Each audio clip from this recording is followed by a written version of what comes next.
What's up, and welcome back, fellow Siege spectators and players. Second verse, same as the first. Back again, and get ready for an electrifying showdown as the Outlast Arena reaches its pinnacle with this best of 5 grand final, showcasing the unparalleled skills of guerrilla warfare taking on F5 esports. I am still the Reverend Whiskey Glitter, and my partner and co-host, as always, Mr. Whiskey Run. Say hello, Whiskey. Welcome everyone, like you said, to the Outlast Arena Grand Final, and thanks everyone for joining us. There's a lot of Siege you could be watching, and we're glad you are here with us. Tonight, we get to see Guerrilla Warfare versus F5, season-long battle that has brought them to this point through the Swiss stage, through the playoffs, each team fighting. And F5 had pretty much been at the top of the standings the entire season. They have been, I believe, unbeaten at this point. So they're going to try and continue that streak and win the grand final. On the other side, Guerrilla Warfare in this playoff bracket took a Rival 7 and TBC to reach this final spot. So a couple great teams that finally made it. Both of them are going to get a chance to play for their spot in the Contenders League as a promotion match, but the winner wins the money and gets the lower seed as they fight for those for that promotion match here coming up to the Contender League. So an important battle between these two for sure. Heyo. Oh, and we are just about ready to get started with it as well. First map of the day, kind of going to start out. If you were here with us earlier, this is our second grand final of the day. We did one earlier for the CCL on this exact channel, and it started out on Clubhouse, just the same as we'll be doing today, right now. I love Clubhouse.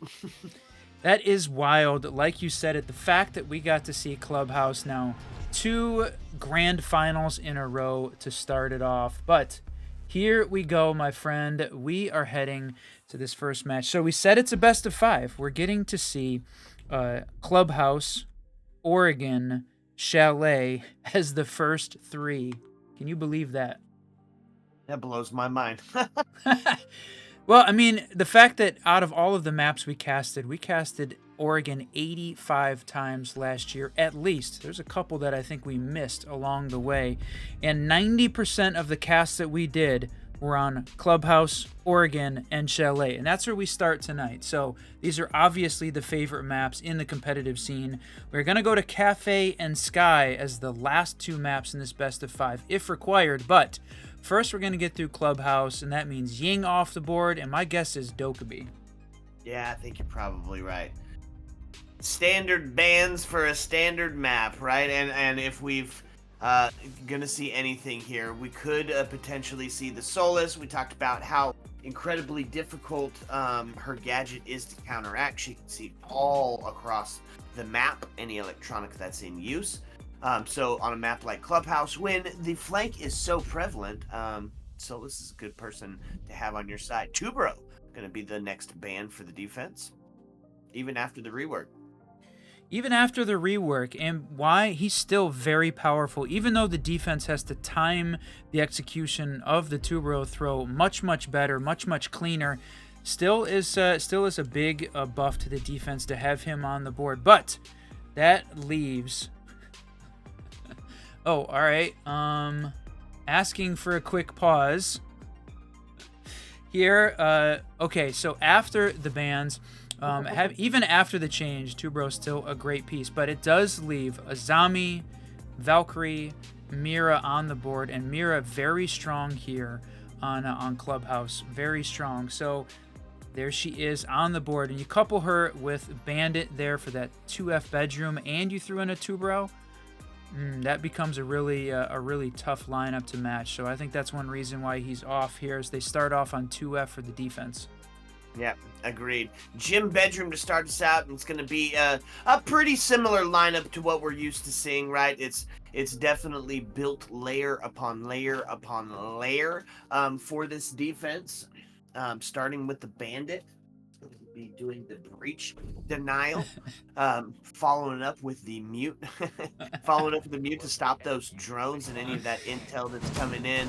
The castle to help support that mirror that's in there, and of course the projectile denial of the Jaeger. I like the setup.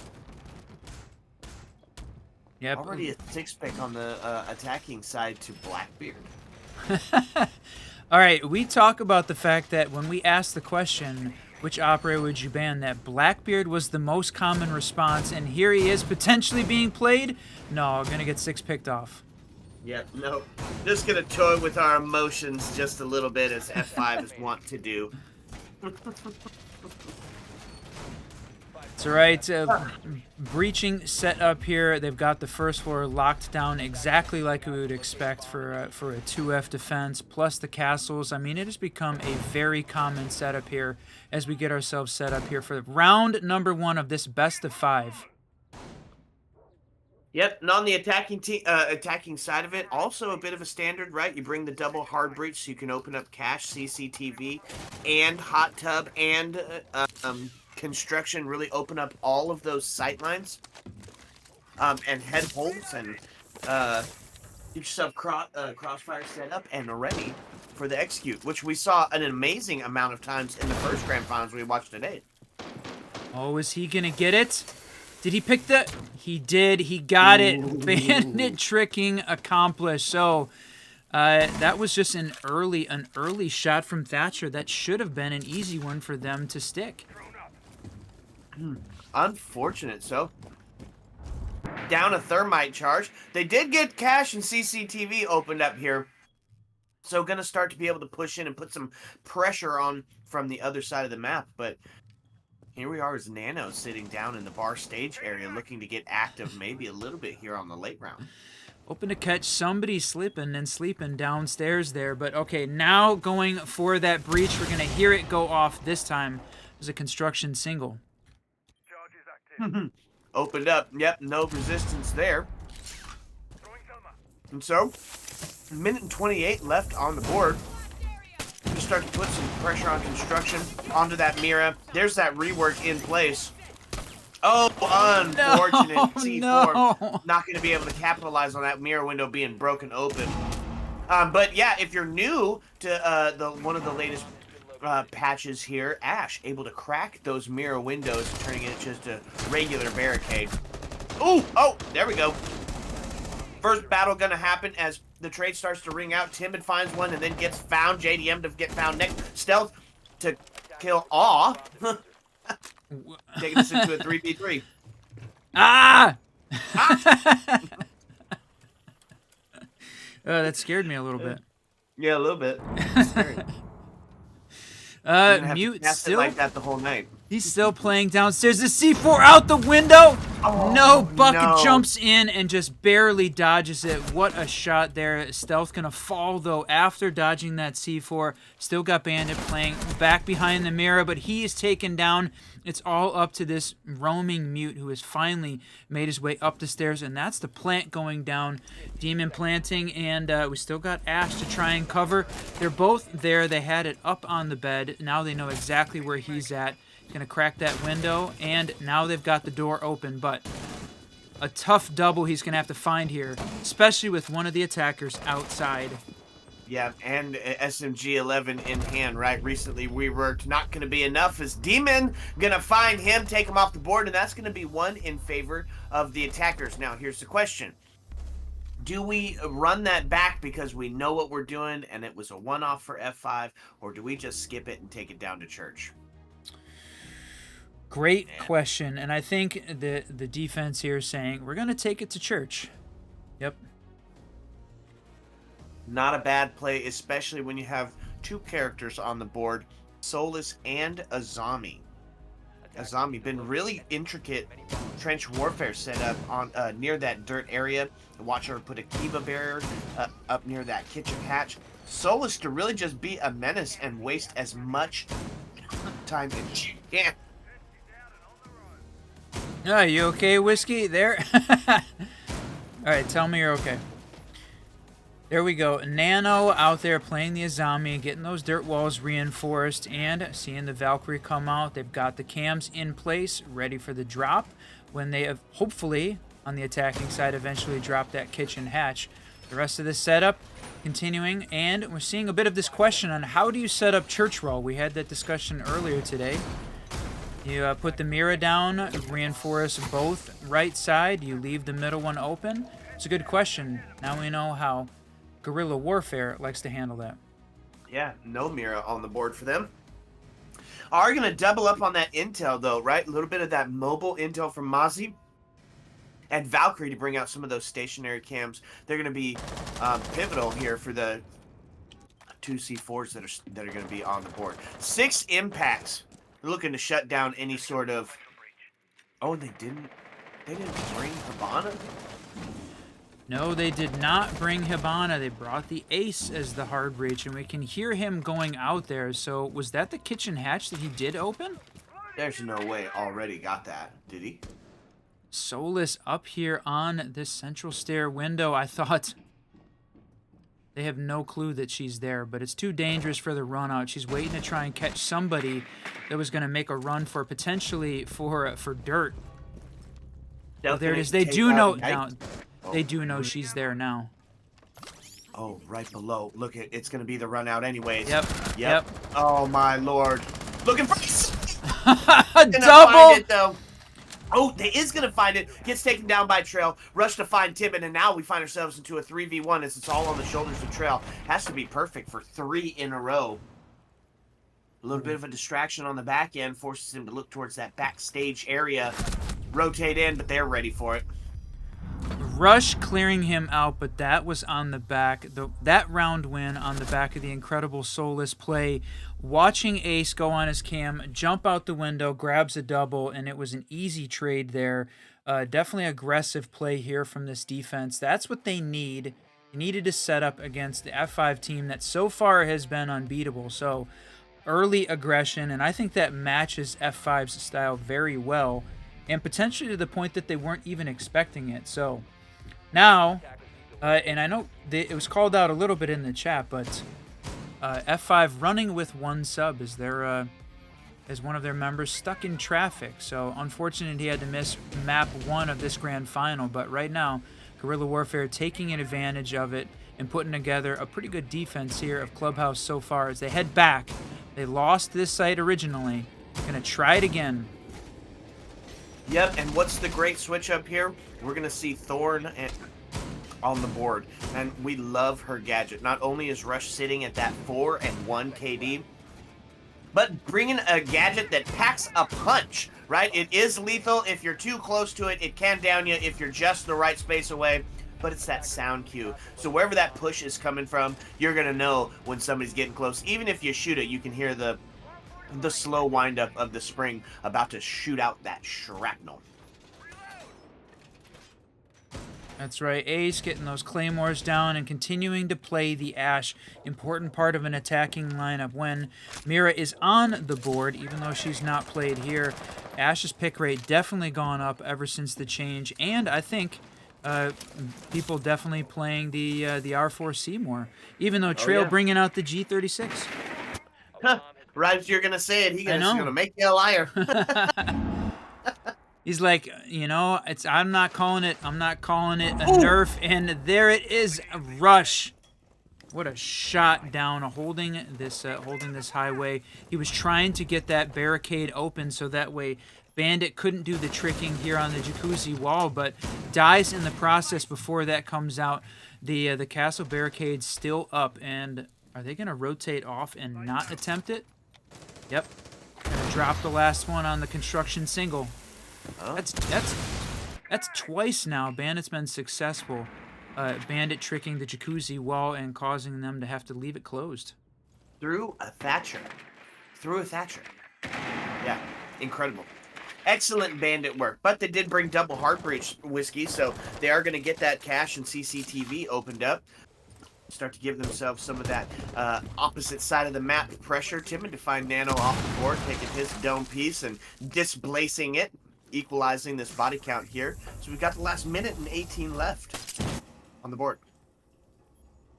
Castle watching this, he's definitely got himself droned out, and there it is, a couple shots taken. They knew he was there. Got one on the window, but creamed him through the wall, and that's too bad to lose Thatcher off the board. So if they had one left, which they did, not going to be able to use him. They're going to have to fight through any of these bandit charges that are left on the wall. I'm guessing just going to leave it closed and have to fight through it. Oh, unfortunate. The shot goes through. It's now Rush on the triple kill, taking us into a 4v1, and Cran going to draw all over Demon and mop it up in the end. Cran.creamed. It's a great name. I love it. Creamed him. We are in the grand final for the Outlast Arena League. F5 Esports been unbelievable throughout the season, and Guerrilla Warfare looking to unseat them tonight as the actual on paper champs. It's a best of 5, could go all the way. Starting off here on Clubhouse. Boy, I'm with it. You said we want to see the highest caliber of Siege played that we possibly can, and to me, you know that speaks of going all the way, the full distance, the decider, baby. Here we go, though. Round rotate going to be done data, and we're going to see it not go back to the primary site. We're not headed back to Gym Bedroom. We're not headed back to Church Arsenal. It's going to be a little bit of a nod towards tradition, as we're going to see that cache and CCTV setup with a little bit of a twist on how we play it. Castle going to be extending downstairs. And we're going to see a zombie here as well. So a lot of that slow down city going to be applied here, especially with that area denial of the smoke. Yep, he's got himself locked in on Lounge and opening up some head holes. He got Valkyrie down there as well, though she looks like maybe she was trying to find a way in there. But nope, we're going to stick with Castle down below. And love seeing the Monty out here. Definitely for this cache CC, he has been an important part of any of the attacking squad. And there's that Kiva barrier that we talked about being so important on the stairs. What does that do, folks? That forces the Monty to retract his shield and have to expose himself to have a couple more vital, parts that you can shoot him from. The legs, the arms, toes, that kind of thing. That's right. Yeah, unless they brought... Did they bring anything they can knock it down with? No Gone 6s. You could maybe use the Ace Hard Breach, but that would definitely be a bit of a waste, I think, to use it in that way. Unless Monty loses his life. Then you'd say it's absolutely required. Well, and they brought 2 hard breaches to the table, Whiskey, so they've already done their job. They've already got the main breach open. They could waste a summer charge on that. Ace says no. Yeah, he's going to push himself right into Logi, make the drop, and then take out the cam. Look at this. This is, they've got themselves set up on a serious backside take here. A little bit of a, I was going to say surprise on the defense, but no, they were ready for it. Loses his life as he rounds the corner. Nano playing on top of the table there on A chassis. Yeah, no kidding. Nano's just ready for him. Still thinking he was living up to his namesake, but unfortunate, going to get rocked off the board.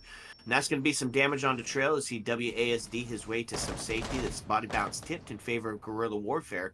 We still got a whole minute left on the board. Nano to get taken off. His Demon going to get the refrag back onto him. And that's the equalizer there. Monty going for the big push around.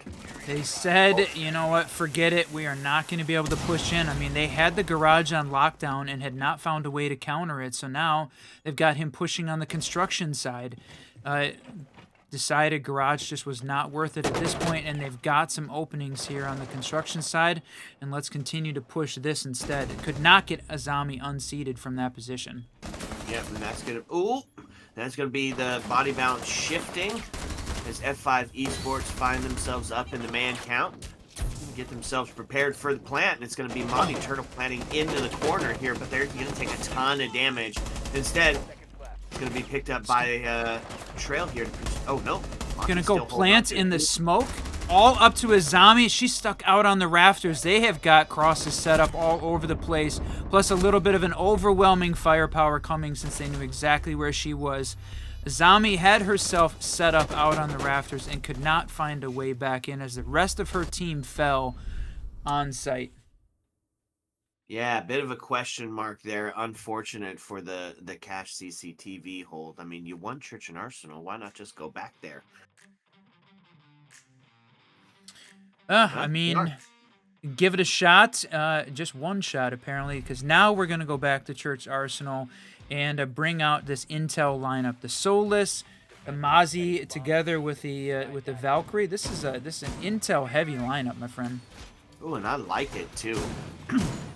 Legion, Azami to slow them down, and then Intel City. You said it, Solus. I love that they're bringing the Solus out to play. Guerrilla Warfare going to try to live up to that Solus hype. You're going to act off the back of that Mozzie Intel as well that's mobile. We get that stationary Valkyrie. Man, this is going to be some explosions. There are going to be some explosions happening. Unless we see that potential dirt push. Timid putting himself onto the blitz. That's exciting.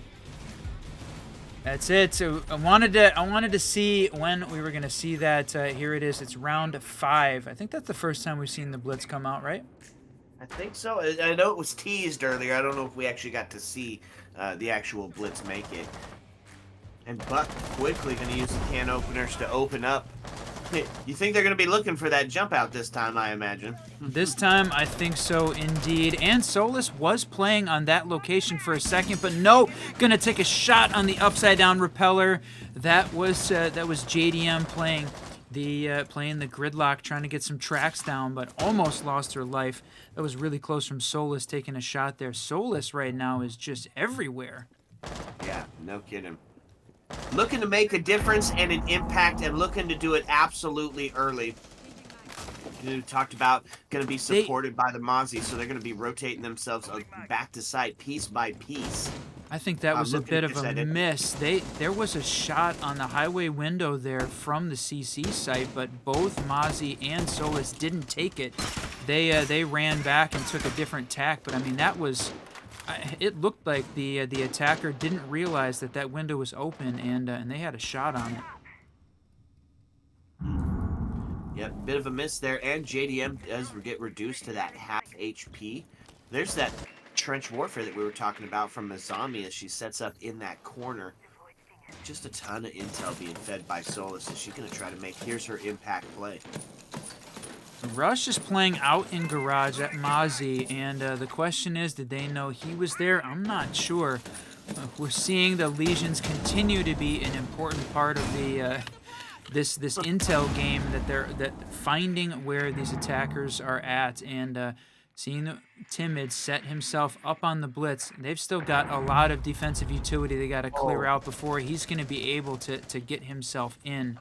He's got the opening, but you still have all the Kiba barriers down. They got to clear out some of that. Yeah, no kidding. And they are able to pick Demon back up, and it's a low HP scenario here for both Stealth and Demon. Also, Yikes put down into that 20 HP scenario, and it's going to be capped out of the first to fall. Body bounce going to go over to Guerrilla Warfare. It's 37 seconds left, folks, and we're still sitting in a 5v4. Get ready for the trade game, because this is about to get hot and heavy. Timid sitting in that dirt, waiting for the green light, waiting for that door to be opened up for him, potentially. This is going to get hairy, and it's going to get hairy quick, Whiskey. They know that that Gridlock was sitting right there. Is she going to be able to swing and get one? No, doesn't know that Legion is in the corner. Another drop, all down to Blitz, and was going to switch in just a second, but as he made his push in, Solus covering that entry in and just fires through the smoke, knowing that he's sitting right there. What a shot.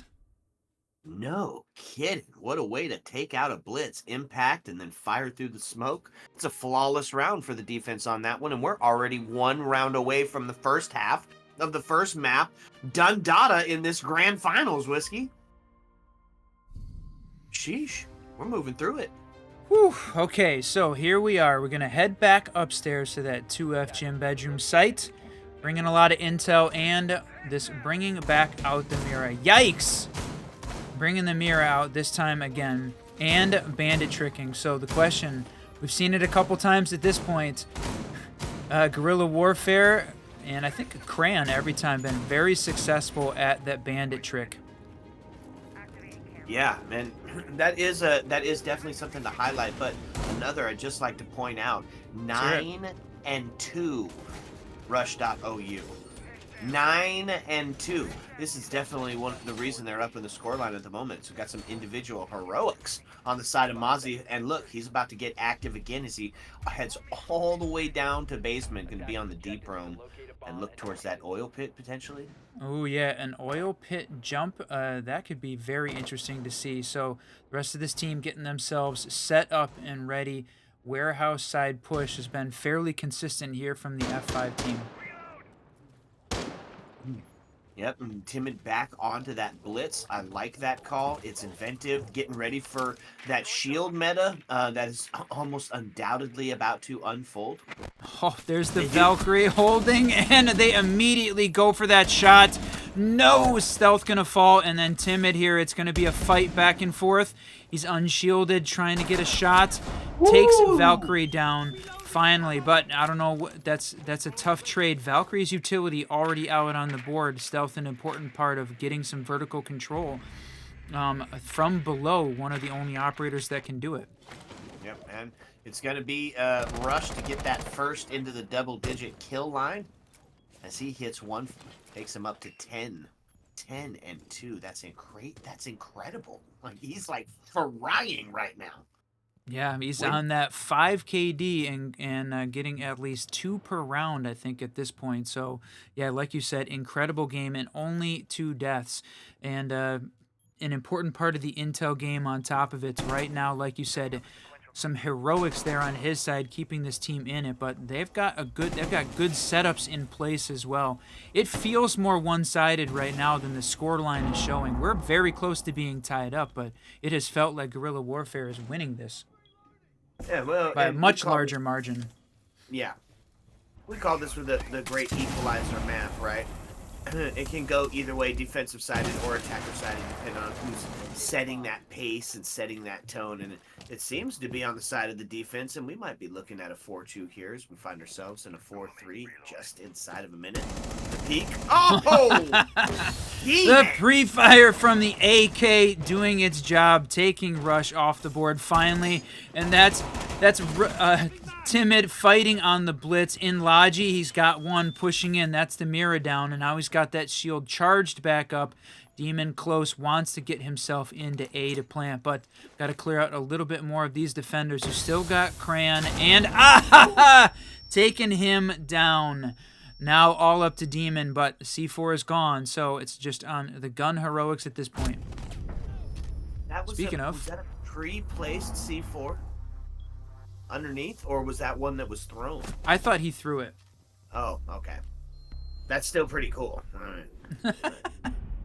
But I was like a pre-planted C4 ready for the blitz. Hello. Oh, the 4-2 split, like you called it here. So now the defense 1-4. Guerrilla taking theirs. Very common here as we roll into Clubhouse. And like you called it, the great equalizer. This one was F5's map pick to start with. So it's a best of 5. So they've got a deep map pool, thinking that this is the map they for sure wanted to start on.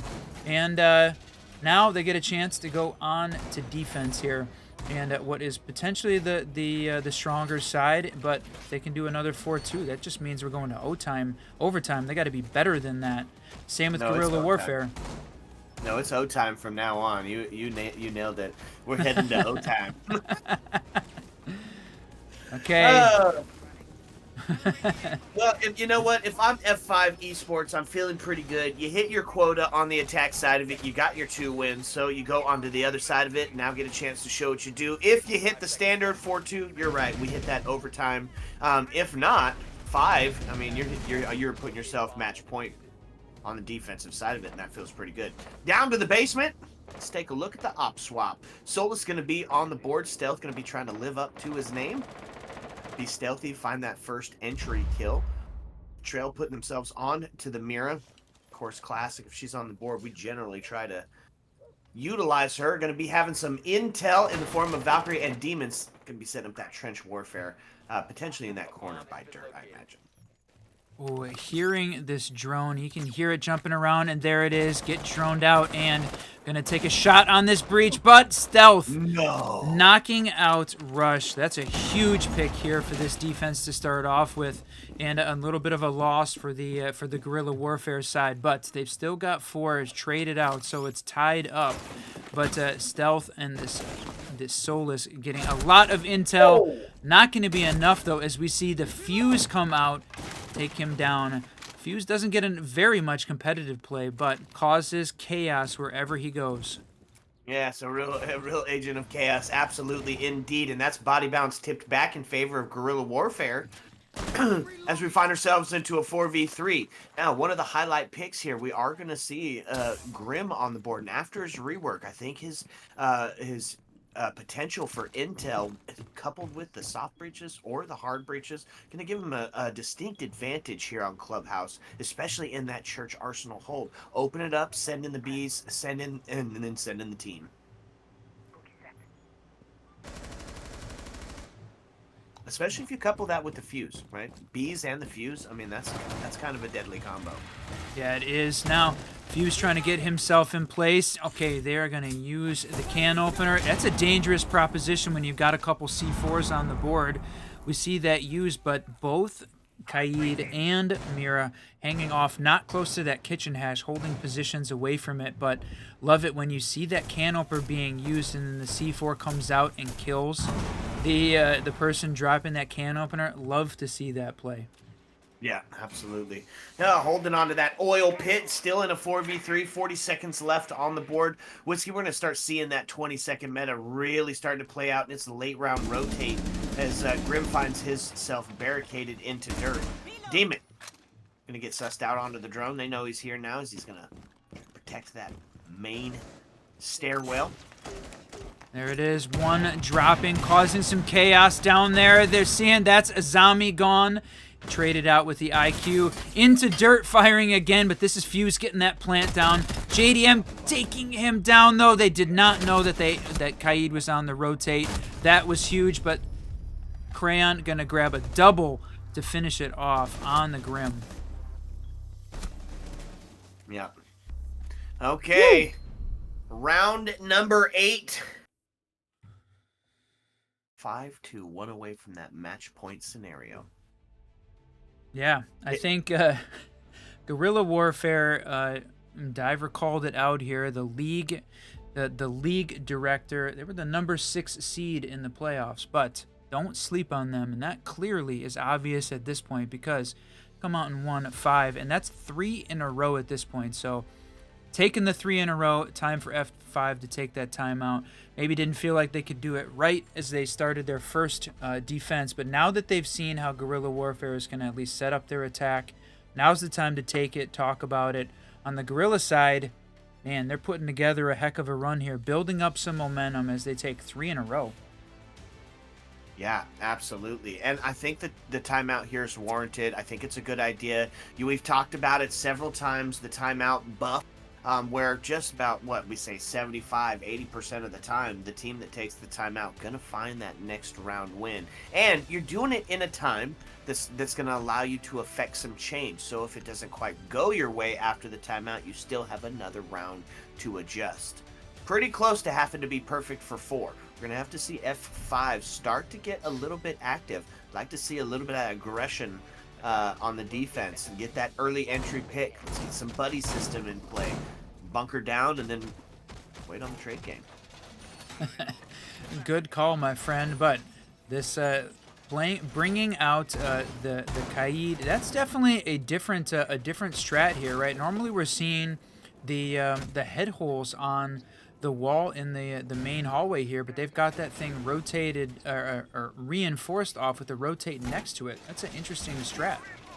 Well, it's kind of the new shift where they're starting to open up halfway down onto the wall because it's easier to get in and defend that hatch, whereas they can just take you out on the rotate. It's one of the first places you look when you open it up, right? You check the rotate, catch somebody slipping, put them sleeping. Well, gotta evolve, gotta change, and that's the newest evolution. Putting it in the middle area. I like it. I love watching the game change live. It's definitely interesting because we normally would see one of the players, like you're watching for the hatch drop at that location, but in this case, no, not hatch drop, not the most important part of what they're going for. So, gonna go ahead and reinforce that off, and like you said, a little bit of shift in the meta. Defensive side of it, be pretty standard. I wonder if we're gonna see. Oh, Is that pre-placed coming out? Yep. IQ is out here though. Yeah, they're going to be able to suss this one out, and she does. Lets the team know they're going to go ahead and try to avoid that area at all costs until somebody's able to take it down. We've seen that funny C4 trick, shoot around and let the C4 drop and go again for another. They don't know that they've got an IQ just yet, so they don't know that they've been sussed. Might know now with that cam, though. There it is. Yeah, now I think they're getting that feeling. So now, interesting. Solus not on the board this time. They're relying on the intel of Valkyrie here as the main look. And this, I was about to say, I like that cam placement, but with the IQ on the board, they for sure know now. She was obviously able to grab that one just as we were taking a look at it. Yep, still no damage done. We're down to the 1 minute and 24 mark here. So they're going to start to open up this vertical, apply some of that pressure to the hallway, and get those rotates secured so they're not able to regroup together and come up with a better plan of defense. Kind of just shutting a line right down the middle of this warfare. That's right. A lot of magnets here set up from Omai, getting them set up on the blue. Drop plane behind the generator, waiting to see. They're going to open up this hatch. No, they're going to go for the fuse first and see. Are they going to push a zombie out? Not going to dislodge her from her area. They are still going to get the hatch open, however. Don't have to worry about any more of those impacts. It's 38 seconds left, folks, and we still sit in a 5-5 scenario. This means the trades are about to get hot and heavy. Hold on to your seat.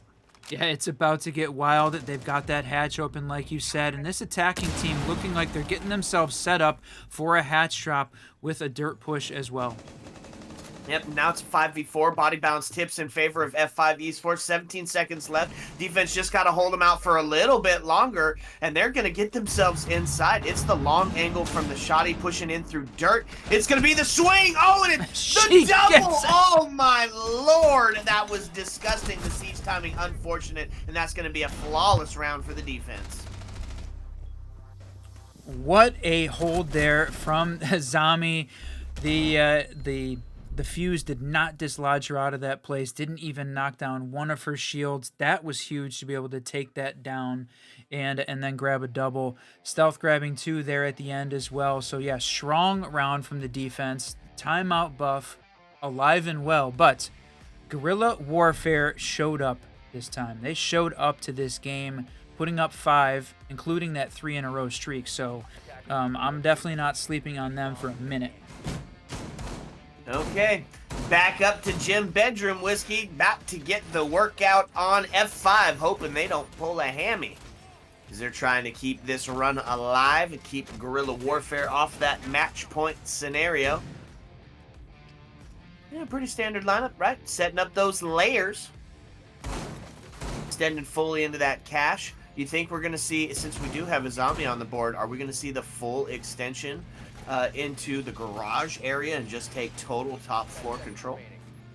I think it's unlikely, but you never know. Of course, they're the comp players, we're just the casters, but we definitely see Azami play like on the bed or close to the A chassis or, you know, behind that table as a preferred setup sometimes for how she holds that. So that would be my guess rather than the full extension into garage, because it's not typical. I think that you see the attacking team spend all of that time and energy to take on garage, when usually it's a more of a direct take into like the construction or the jacuzzi wall. Oh, look at this! Write it down, Whiskey. Holding the hatch. Proxy alarm while holding the hatch, and Sledge coming directly up from that way as well. And they're gonna. This looks like the combo move here. Oh my gosh, this is exciting. This is gonna be crazy. They're gonna is this a hot drop? Oh my god, this could be huge. They have not sussed out trail. It's the double hot drop. We were seeing Lord. Thermite put the breach charge down on breach, and they hot dropped at exactly the same time the breach went off. But you are right, they were focused on coordinating the attack, not on the fact that Trail was hiding in Logi, and he is gonna grab a triple on that, on the unbelievable hatch drop, and guarding this pre-firing. As Thermite went around, that was coordinated from Guerrilla Warfare, but not with enough intel to make it work. Unbelievable that we got to see that happen. Yeah, and it was almost like the double rang out on both sides as Trail found the 2 through the hatch, and then the 2 echoed out. In the first couple of seconds, we found ourselves quickly into a 3v3. Defenders now finding 2 in a row. A bit of momentum starting to build up into their favor as they're 1 away from tying up the scoreline.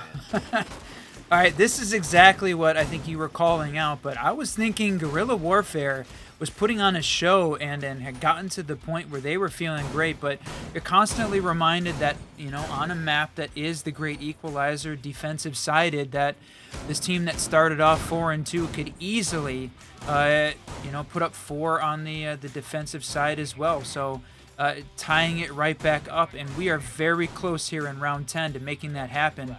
Seeing the Kaid put up those, I think those electrical charges here on the rafters. Yep, he's going to put them down. Plus the Azami barricades, the typical hold setup here for rafters, and going to see whether or not this attacking team are ready for it. It brought out the lineup I think that we wanted to see with the Monty, the other shields from Osa, and the Thatcher to hopefully clear some of those out. Yeah, double shield, absolutely want it. Castle on the extension, yes sir, please right away. And this is a absolutely incredibly fun lineup on both sides of the board. Bit standard, right? We've been seeing it utilized quite a bit. And it's just going to mean they're going to face check it in here. It's the Tersh side play. Not going to see the bar stage just yet. I don't know if we will see it tonight. We did get to see it earlier today, though. Seems pretty unlikely, and oh, the Cade Claw went down, but I think we saw that Thatcher pop at the last second there to take it. So they do get that wall open. We still have got Azami playing close on that window, trying to take down anyone fighting breach. Plus Wamai sitting top rafters with those magnets down, and they've got the Kiba barrier in place to block the Monty just straight walking up the stairs. But he's working on getting that side open. The only thing missing from this attacking lineup is potentially Capital.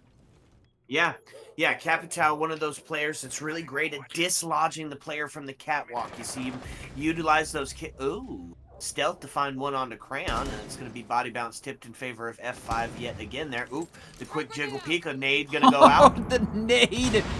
Let's go, causes Castle to dislodge himself, stealth moving, but... Oh...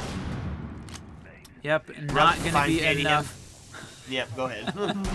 No. Oh. Call it out, my friend. That's Monty fighting, taking it down. Stealth, there he is. So now they've got a little bit of this garage control in place, but not rafters yet. They had the swamp area piece done. Still 2 playing upstairs. And, oh, can he get by? No, he can't. He's got to duck it. But they don't take a shot on him while he was unshielded. So now he's pushing in on the Wamai. Oh man, just taking a ton of bullets, and he's gonna win that fight! Monty just being aggression, and the attackers are just gonna push in, face check, and that is one of the quickest moving Montys I have ever freaking seen. That was huge. I can't believe it. We're here already for the first map. If you're just joining us, this is a best of 5 between Guerrilla Warfare, F5 Esports for the Outlast Arena League Grand Final, and we've hit our first match point tonight, and it is Guerrilla Warfare that's going to go up first. This is the F5 map pick, and they've got to fight their way into finding an additional 2 rounds now to push it to OT. Yep, defense F5 needs to be perfect for 2 to have a shot at bringing this one back. And to do so, they're going to head down to Church Arsenal. Well, if that's the place, oh no. Oh, dang it. All right. Well, let's see if we can get this last one in. Yeah. I think so. Okay, folks, so here's what we're going to do. We're going to take a quick break, sit back, relax for you, drink up to the tippy top, because when we come Oh. back, it's going to be the stunning conclusion to map number 1. Ayo lets everyone go from the server as that was a complete crash. Looks like we're going to be doing a rehost, my friend. Alrighty. Screenshot it. Screenshot it. All right, so we will be right back. Thanks, everyone.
What's up, and welcome back, fellow Siege spectators and players. Rehost done. Goodbye, sayonara, see you later. And we find ourselves on round 11 match point scenario. Oh, all right. Whiskey? What I think is, real quick, that we forgot. I mean, the observer forgot. And I'm gonna call myself out. Was that we forgot the bands in place? So, making sure we get the bands in place. The team caught it. Thank goodness for that. These guys. Yep, a real class act. So, on this match point scenario, we said that we have to have F5 Esports be perfect for 2 to have a shot at bringing this one back. They're going to take it down to Church Arsenal to try to do that. That's right. This is it. Are they going to be able to take it down here at this point? They've got one round to do it on attack. It feels like F5 could definitely win it, right? We have seen them be in this situation before. That was a bit of an extended pause, although even though most of the work is on the observer side during a rehost, the players have to do it as well, get themselves in the lobby, get rejoined up. So it's not exactly like just taking a straight pause, sitting and talking about strats. There's a lot of stuff going on when that happens. So it's not exactly the free setup. So, maybe doesn't feel the same as a timeout, and hopefully both of them coming into this with eyes wide open and refreshed and ready to win. Yep. And here we go. On the one of the highlight players here, we're just going to see the Maverick on the board. Known for his silent entry. We're going to see IQ doing the exact same thing that she did last time. Suss out the gadgets, get in a position to be able to take them out, and hopefully live long enough to find themselves a refrag, or to find themselves a kill as well. That's right. Rush was the clear kill leader, and all of the stats going to be reset here as we go to the rehost. Definitely unfortunate for that final screenshot, but he was the obvious frag leader here as we went into the beginning part of this game. 6-4, and again, if you're just joining us, we're in map 1 of this best of 5. First minute started to tick down. Here's the drones and attackers going to start doing exactly what they need to do. Suss out where the heck these defenders are. You got to go room by room, floor by floor to make sure that you're not going to get caught up on a flank area. And look at this. Timid set up on the deployable in the side of dirt, ready for some action here. The deployable, that's crazy. I was going to say, that's kind of wild to actually see the deployable in dirt playing right off of it like that. That's fairly, I don't think we've seen that hardly at all. Be starting to open up that floor here, and look at this. They're trying to get Maverick, and he's hasn't taken or sustained any damage. And I think they accidentally took the Cade Claw off trying to impact Trick or trying to get him, right? Cade's got none left, and the electricity is off. Ooh, that right? is unfortunate. Oh, look at that! And it's going to be yikes! And taking a shot through that. No way, my friend. Through that Mav line that was tiny? I can't believe they pulled that off. Rough. That's the caliber. That's the kind of caliber of players that we're dealing with here. Now it is body bounce tipped in favor of Guerrilla Warfare, still holding the angle, waiting for somebody to come try to contest that hatch. Be Rush opening up some of that soft breach in the kitchen and the hallway, trying to create that fish and barrel situation. Taking one down at this point. They are opening, and there's one of the hatch drops done. That's IQ. She's down, getting a little bit of room in here. She did not see Mira in the corner. Rough. That's rough. And just like that, Rush going to find themselves in a 1v3 situation. Is in sight. Not going to be able to do anything. Is Tim going to be able to clean that one up with the SMG-12? Playing in the dirt. He played in dirt the entire round and comes out at the exact moment he's needed as Buck pushes up on Azami's position there in the bottom. All right, had to be perfect for 2 whiskey, and they have found one. Gonna take it back to the gym bedroom setup. It's a, well, it's the second verse, same as the verse here. Kind of all the way around. Like, we've seen this set up all night long. You know, we saw it all day long as well when we saw the first clubhouse ring out. This is just how you play on both sides of the board, how you play gym and bedroom. Castle, Mira, Wamai, or Jaeger, depending on, you know, kind of where you sit with it. Castle, and if she's on the board, Azami. That's right. In this case, she is. So, yeah, they've got this layered defense set up on the bathroom. Throw in the couple castles where they're necessary, and then bring out the Azami to just put up all those Kibas and those important push points, change up the landscape a little bit. But Guerrilla Warfare had been very good at this so far. Okay, here we go, folks. Match point. This is it. Guerrilla Warfare trying to put map 1 away. F5 Esports trying to hold on, claim some of that overtime for a chance to bring this one back. I don't know, Whiskey. I can't even call it. It's just too close. It's too back and forth. It's too barn burner, if you will. It feels to me like right now we're seeing a Guerrilla Warfare being more on point. Of course, after that timeout, we saw F5 win it, so it's a tough call, but to me it feels like this is Guerrillas to win. Or lose. I mean, that's the way it goes. It's either way, my friend. We don't know at this point, but I think what we do know is we're not going to see the hot drop from the Logi hatch. They're going to work on getting that jacuzzi wall open, which they do. Even though Kaid was up there ready to trick it, they've got it open. Yep. Unfortunately, he's not able to keep that closed, and that's going to be hot tub opened up, but the first kill is going to be as he gets taken off the board, giving body balance in favor over to F5, which is a real good start for them, Whiskey, if they want a shot at taking this to OT. Well, and that was the sledge that dropped as well, so we're seeing these attackers work on trying to open up the castle barricades manually, just taking time, whacking them with the back of their guns. And were we going to see a run out? I thought maybe Wamai was going to do a run out there and jump, but no, going to continue to play close and not push it.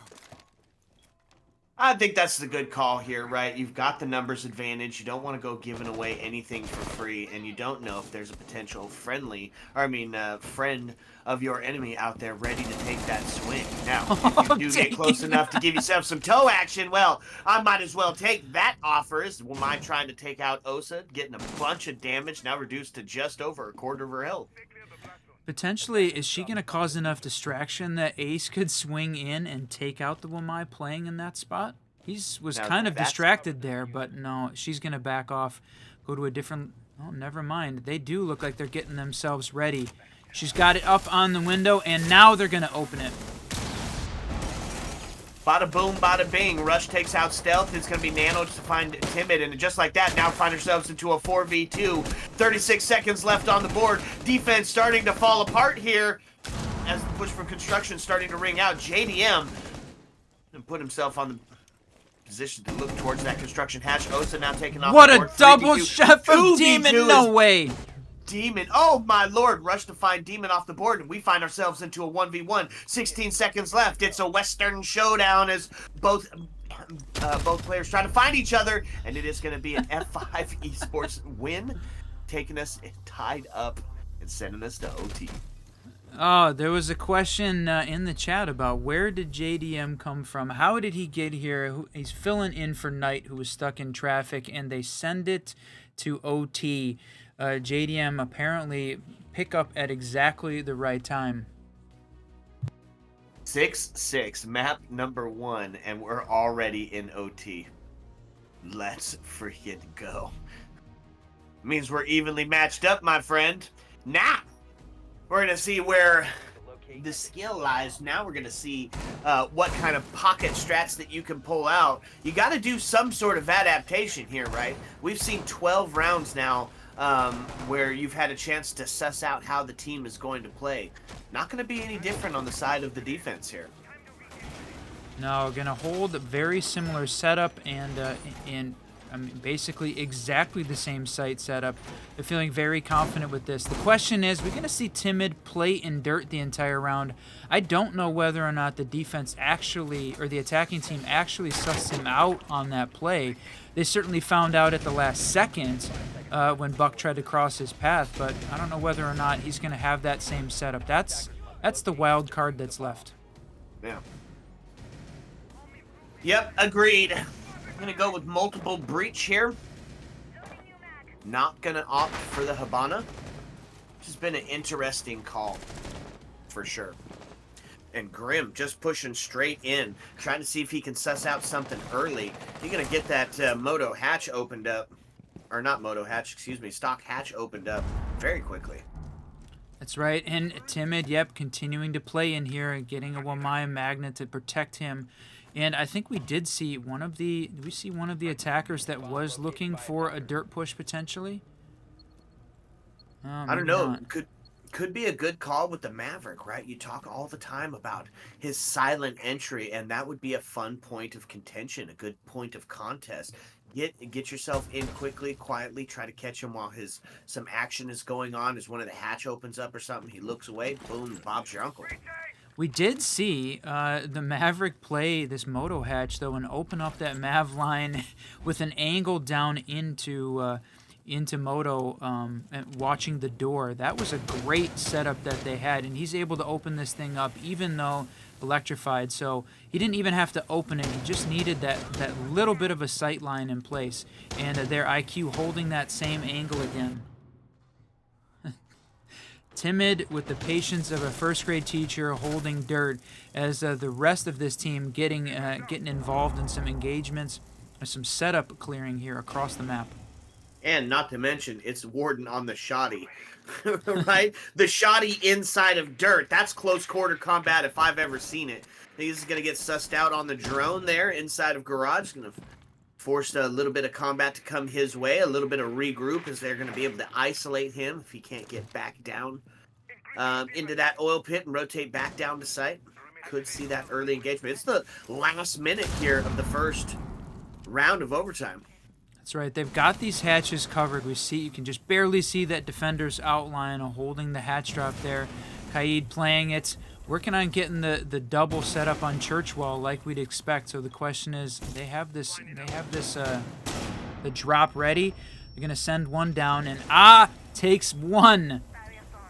There's the first. Trail gonna find himself taken off the board. Yikes and Cran both to fall next, taking us into a 3v3 as Nanoist finds JDM. But Plant's going down, Whiskey. It's the shots as the crossfire is set up, and they're going to stick this. They've got it's just like that. Attackers become defenders. Defenders become attackers, as Velocity says. A 3v3, a 2v2, as Stealth finds the kill onto Nanos as well. Gotta have 7 seconds on the board to be able to get that defuse to go down. Could see him on the peak. A little bit of shots onto Buck. Oh, Buck no! find that kill. Now into a 2v1. Oh my lord. Rush on the double to clean that up. And Guerrilla Warfare going to take the first round of OT. Woo! And Rush continuing his dominance in this map. That's huge for him to be able to grab another kill there. That was another pair of kills there at the end to win that round. Guerrilla Warfare again going up on match point 7-6. So the first map in this best of 5 going to OT. Yeah, it feels pretty matched, my guy. Yeah, I'd agree with you wholeheartedly, my friend.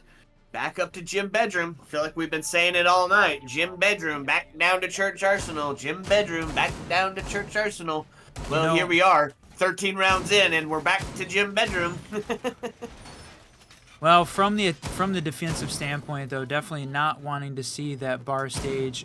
Still very low defensive win rate, so you'd really have to want to try and throw some sort of a curveball here at the attacking team. And when you're on overtime match point, certainly not worth it at that point.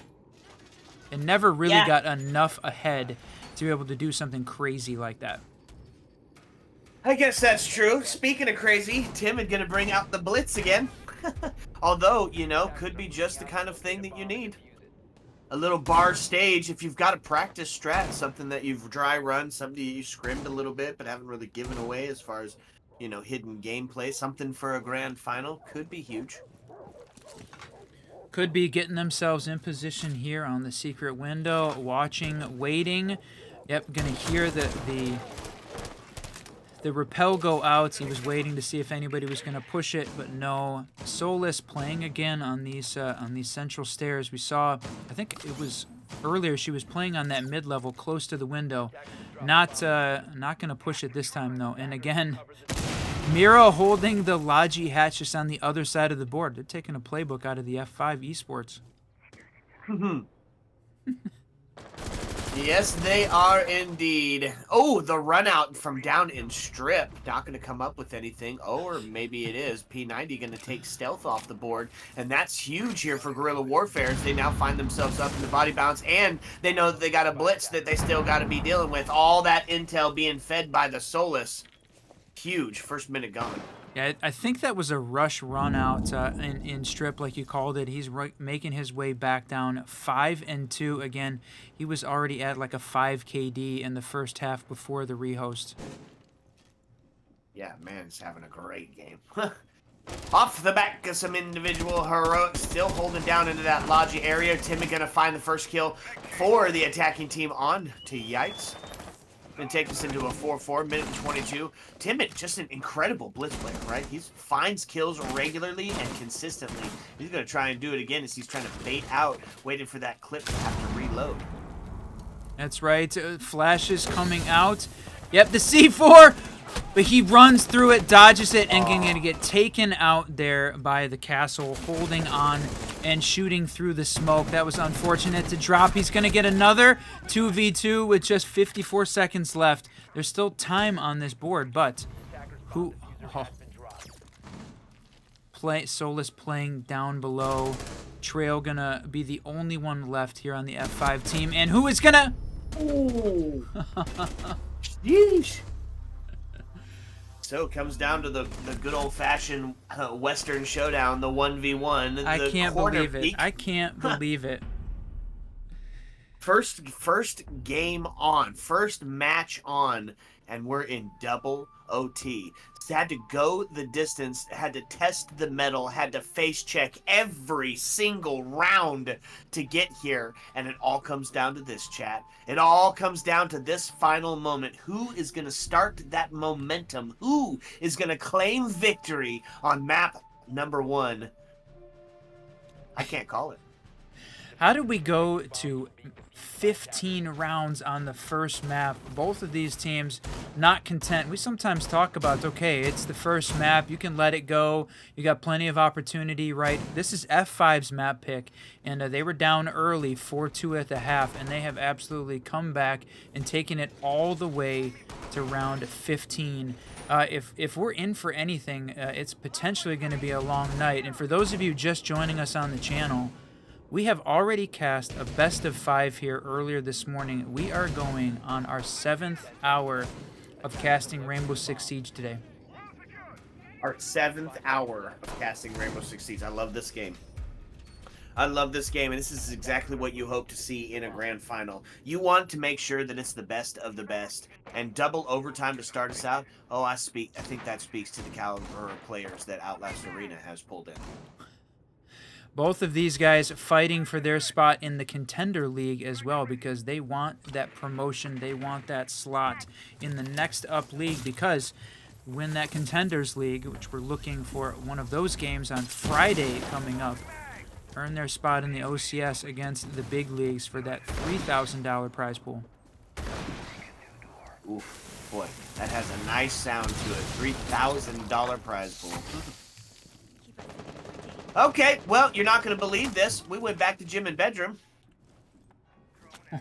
Oh, there it is, the drone coming out, but they got enough intel. They know that Kaid's playing on those stairs, so gonna have to watch it. And stealth on the run out? No way. Oh, exactly what we were talking about earlier. You don't know if they've got a friendly sitting close, ready for that refrag. Now, Yikes is a bullet away. It could be in the pinky toe, and IQ is gonna fall. But, oh, that's tough. That one, my, so cheeky. Look at that. Max OT, and you're holding it. Committed. He's got the patience of a first grade teacher. We've said it before. We'll say it again. When you can hold an angle like that for a round, it shows the caliber of play. A lot of the ranked demons get bored and start running. That's the truth. Now the push in is they're getting all of that control from construction, forced and dislodged out of lodging. To send two in to try to get a little bit further on that body count. Oh, there it is. Going to be equalized up. And then, of course, onto the trade. Nano going to get trailed as well, taking us into a 4v3. 57 seconds left on the board. Winner of this round is going to take map number 1, and it's body bounce tipped in favor of Guerrilla Warfare. And we're going to see it go down to the last 20 seconds yet again. I mean, we are live and full here in the 20-second meta. The hurry up and wait. Flash is starting to ring out. Demon kind of stuck into the back of the bathroom. IQ is 1 bullet away. A couple of low health scenarios on F5 as well. Oh, man. Tries to take a shot. Missed opportunity there. He's only going to do some damage instead, but not one person on the defense in a full health scenario. And just like that, it's down into a 4v2. 18 seconds. The pre-fire! And Guerrilla Warfare going to take map number 1. Sheesh. Wow, it came down to that last 20 seconds and the long hold. There it is, 8-7 for the first. What a great round to start with. 15-round max OT on map 1. Unbelievable, my friend. Yeah, no kidding. And Rush just having an incredible game. 7-3 after the rehost. And I think he was over 10 kills before that rehost happened. So that's it. 8-7 to start with on Clubhouse. What a game. What a way to start this. Yeah, no kidding. Okay, folks. Well, what map we have coming up next? Is it the classic map of Oregon? It is. We're going to Oregon next, Chalet third, KAFE fourth, and then the decider, if required, Skyscraper, my friend. Excellent. All right, folks, sit back, relax as we get this lobby set up. Fill your drink up to the tippy top, because when we come back, we're going to get that stunning map number 2. Heyo. Let's go.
What's up and welcome back, fellow Siege spectators and players. If you're just joining us, well, welcome.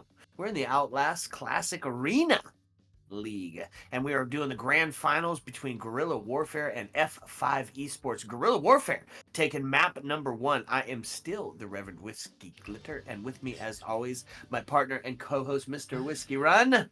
Say hello, Whiskey. Welcome back, everyone, and thanks for the pause there. We had change out of personnel there on the F5 side, and another one too, family emergency. So we're going to be swapping some players around. JDM continuing to play, but subbing for a different member of the team here as we get ourselves ready for map 2. This is a best of 5, and we just saw the first one, Clubhouse, go to double OT, all 15 rounds. And Guerrilla Warfare took it. So that was F5's pick. Now we go to Oregon. One of the other great equalizers for sure. So I think we are ready, my friend. Yep, I think so as well. And man, I can't call it. I don't know how this one's going to play out. I know that we're going to see 2F. I know that we're going to see some of that bunker play. But as far as bans, there was quite a few operators that stood out that could be a potential for targets here. Now, do you get rid of anybody outside of the Ying or the Dokkaebi on the attack? I don't know. Great question, right? So the ones we see for Oregon, maybe Flores. Very rare you see any of the other ops. I mean, sometimes the Jackal comes out, but I still think Ying and Dokkaebi are going to be the solid picks here with the off pick maybe in Flores. Yeah, I think I'm probably going to agree with you. Ying, the first one off the board, you just don't want to have to deal with those Candelas, especially for that verticality when it gets opened up. Makes it a little bit tougher when 4 of those blinding balls come flying at you. Oh, there it is. That was the target ban. The target ban. He wasn't even truly that effective on Blitz, but Blitz can definitely throw you off on the game. And as we run into Oregon, there it is. But that does leave Dokkaebi available. Well, I'd argue that he was quite effective on it, right? Several kills came off the back of the Blitz push. Enough that feels warranted to recognize and take him out of the board. Solus also, we saw her utilized just about every other round. She's not going to be there today. Mira, Valkyrie, Azami, Tubero still left on the board. Could see some new op play. Now, if you're new to Siege or you're new to the last couple of seasons, Tubero, the new operator, comes with now 3 Zoto canisters, able to freeze any electronic devices that are sitting around it, stopping that breach to now. Brings along quite the AR. Seems to be the fan favorite for those who play him. We're going to see him right out the gate. Agreed. Definitely the AR, I think, is the way to go. You know, the MPX is for sure a great gun, but there's something about that huge AR that just seems to be devastating on opening up walls, making up some of those head holes. I think, you know, it can help with the site setup better than the MPX can. Yep, agreed with you. I'm sorry, 1 second, Whiskey. No worries, my friend. Seeing this basement setup, the hold down in Oregon is the place to start. A little bit of util here placed upstairs with Timid getting some of those, all of the hatches done upstairs. But it looks like right now we're going to see this attacking or this defending team basically hold the bottom of this map. So see the attackers on their first shot here into Oregon and see how they are going to approach it. We saw a bit of a mix of aggressive play and you know, objective-based gameplay and just also settling back in and holding positions a long time. So there was a lot of mix of that. Hard to tell exactly which one we're going to see on Oregon here, but no! The whiff from stealth on the Goyo, taking down only half of Jackal's health. Kranit's going to survive that engagement by just pure luck. I think at that point, Goyo absolutely had a drop. I don't think they had sussed him out at all. Tough play, and there's the Jackal coming up and trying to see if there's anybody else sitting close. Still got that freezer power position and the bunker position held out. Demon on the Tubaro. And look at that Kiva barrier. Going to kind of secure up that watch onto that back stairs, giving a little bit of cover, a little bit of concealment, while still giving the angle that could be deadly from inside of sight. If you're just joining us, Rush had a standout game here on the Guerrilla Warfare side. I think almost not quite 20, but trying to approach that 20 bomb in terms of his kill count on that last 15 round map. So had a fantastic game. So one of the standouts to watch for. There's a potential he hit 20, right? I mean, he was at 10 and 5 on the half, I'm pretty sure. Yep. And 7 after the rehost. I mean, 3 kills outside 20. There's potential that Rush hit the 20 bomb. We're going to have to go back and count that up and check it out, because I think he might have got there. Yeah, I think so too. Oh, the Gone 6 coming out there, Rush again on that play. We're still stacked up 4-5 here with just a minute left, and we're going to start to see this execute come in. The hatch drop potentially, and seeing Demon playing on here, dropping one of his Zoto canisters as the players come in. The drop, and he brings along a C4. Not going to catch one with it, though, but is going to catch Lion from behind. Didn't know that Tubero was playing there in elbow. Yeah, just like that, takes us down into a 2v1. Cade, a sliver of health. No, doesn't matter if you get shot in the head. Gonna take him off the board, but Demon ready to take Cran, and that's gonna be one in favor of the defense. Holding that angle, and that massive AR comes out and takes out that last attacker. So we're going to see F5 take their first opening win here as they roll into Oregon. We're going to head upstairs to kids' dorms. To the 2F location. And you're still going to see old Tubero making a... Bandit going to be on for that breach to now.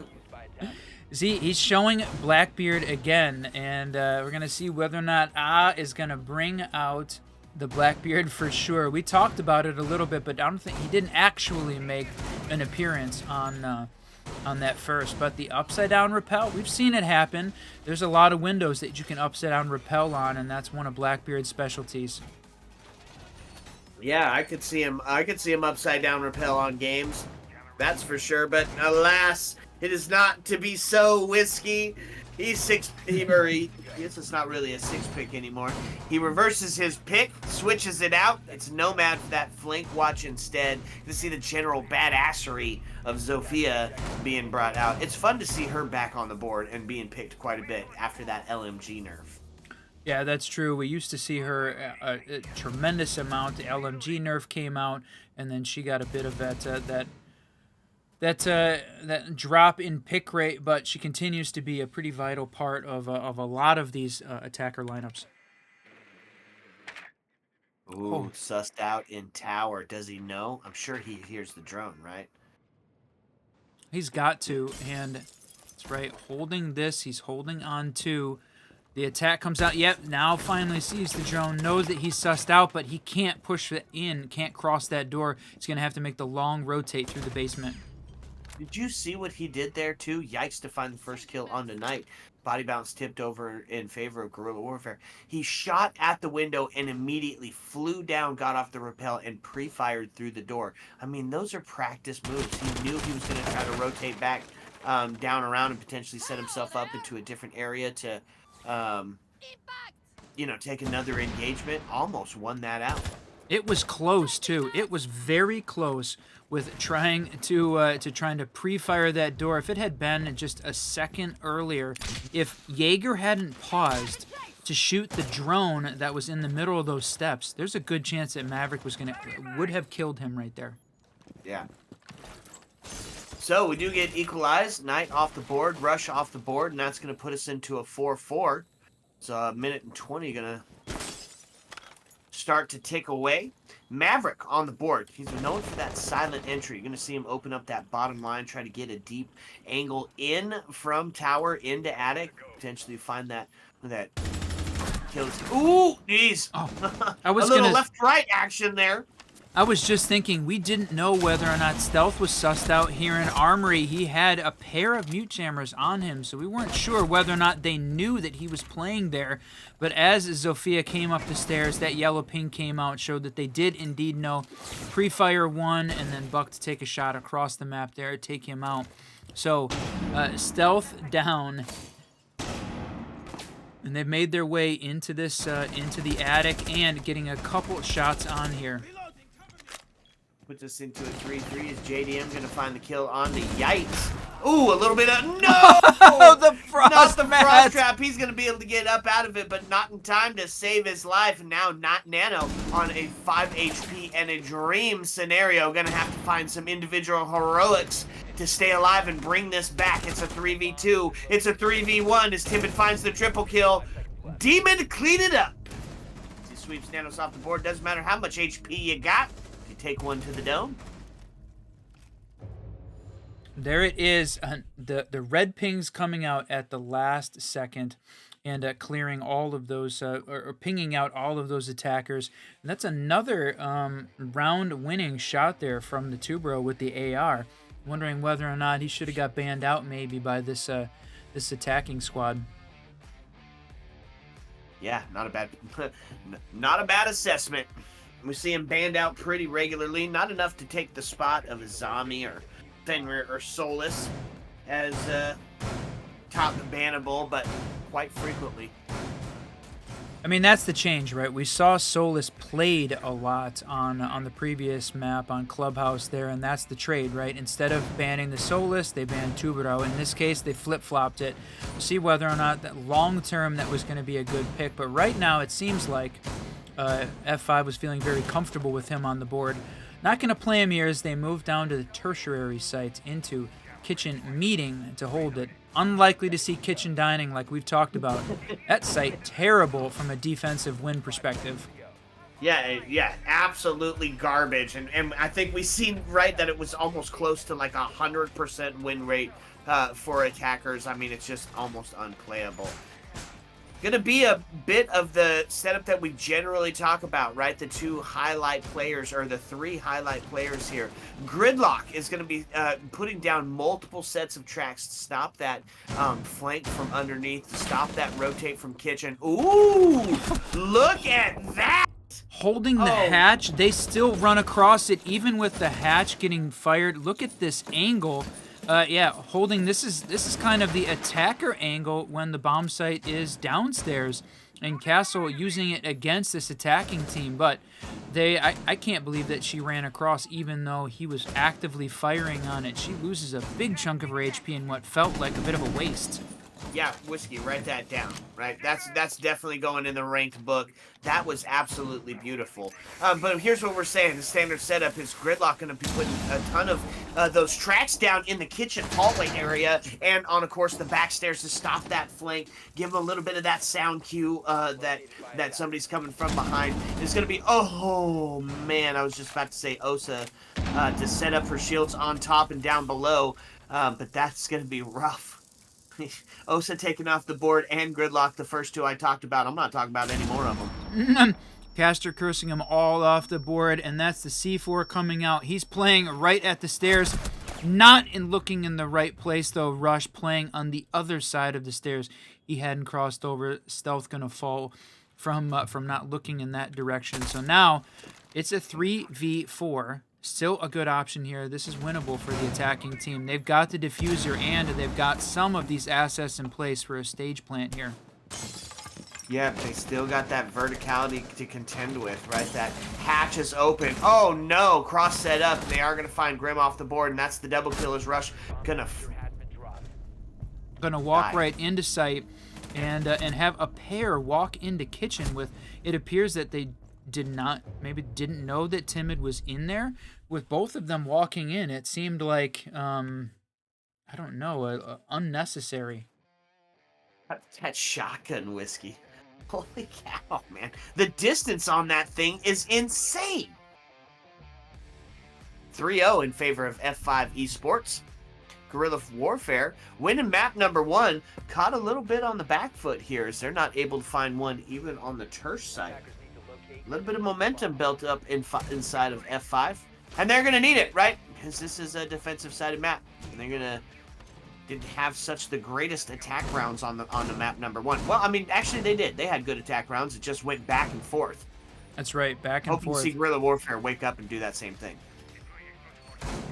We did see the 4-2 half, so it's certainly in Guerrilla Warfare's grasp to do this on Oregon. It's a 50-50 map, so they definitely have the ability to do it, but got to find a way to stop Timid. Timid at 7-1-1 to start this thing off, having a great one. Knight filling in finally home from that from his long trip home from work. Glad he made it home safe, but not warmed up at 0-2 to start with. Oh, unfortunate. I didn't even think of that. Got to go in with cold hands into the tourney.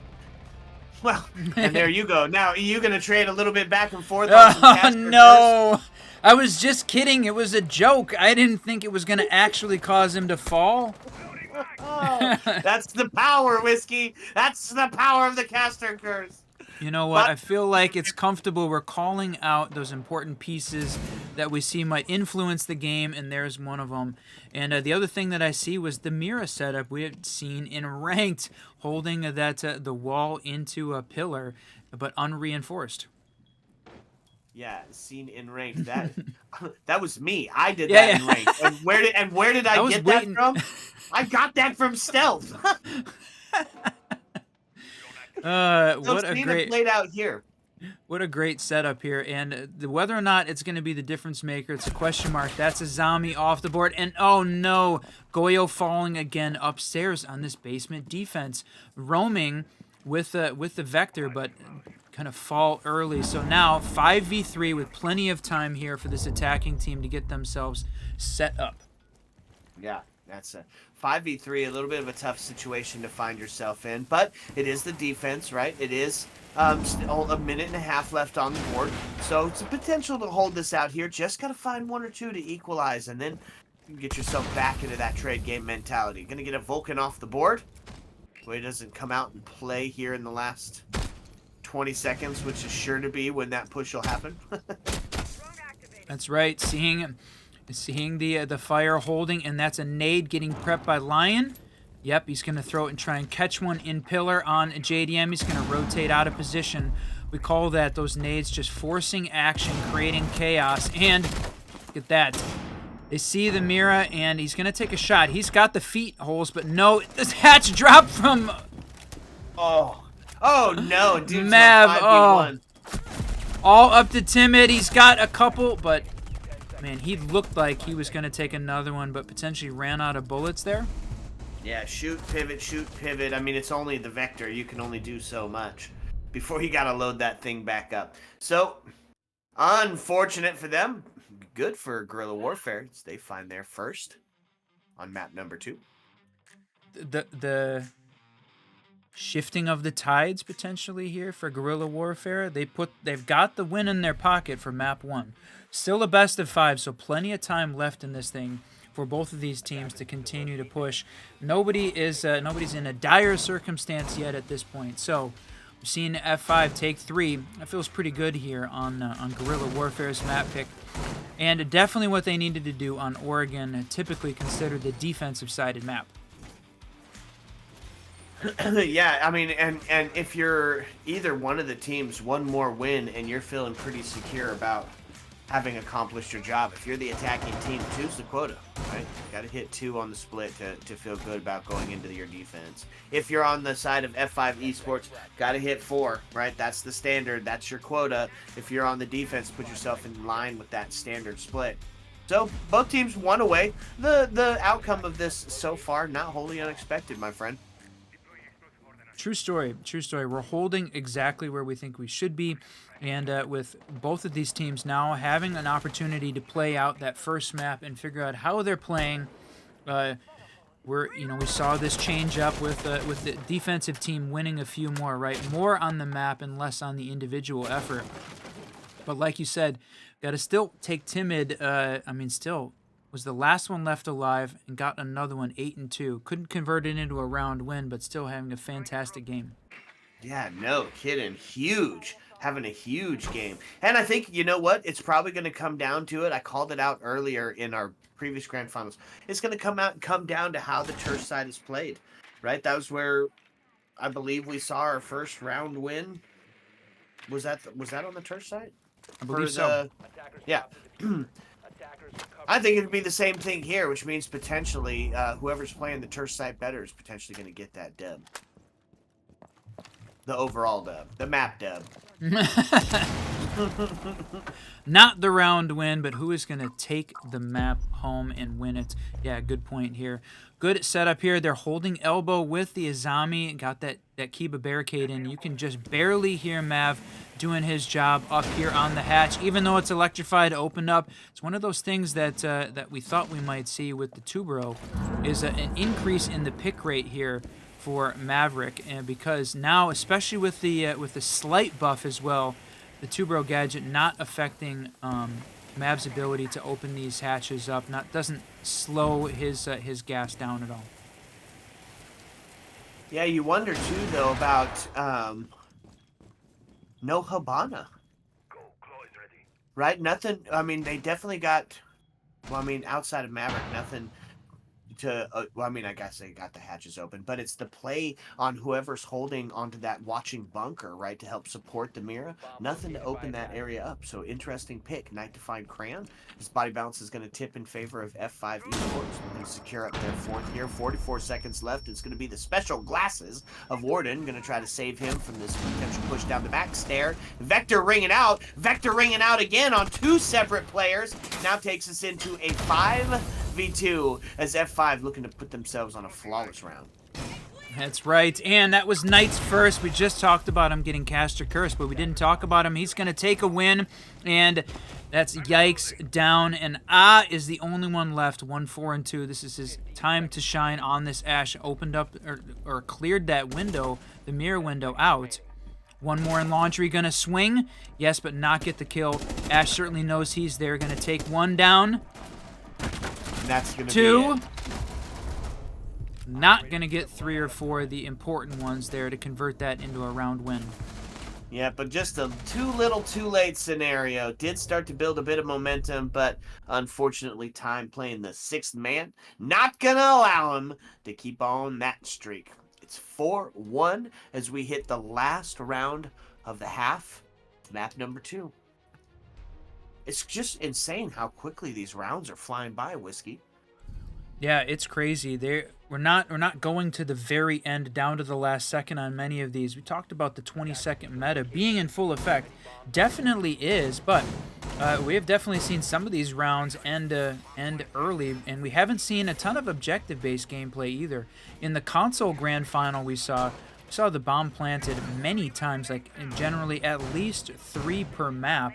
And we have not seen that same level here on the PC, which I think is fairly consistent with what we see across the board. Interesting that the plant happens more often on console. Yeah, that is an interesting little tidbit. A little bit more objective based, and it could be team specific, of course. Okay, back up to the 2F. Gonna bring out Bandit for that breach denial. A little bit of intel denial as the mute and that shotgun gonna try to reign supreme.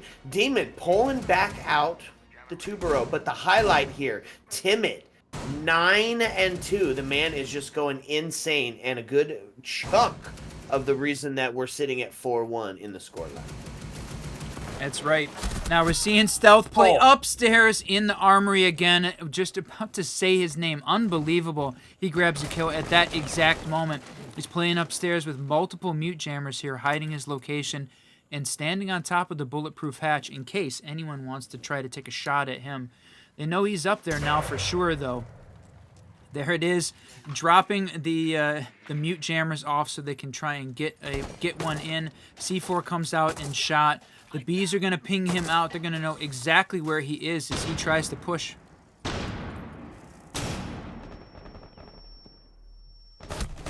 Oh, wow. And they knew exactly where he was. Yep. I thought with the shotgun, though, he was going to win that close combat battle. I can't believe Rush was able to pre-fire his way in on the rappel. That should have been Stealth's to win. No.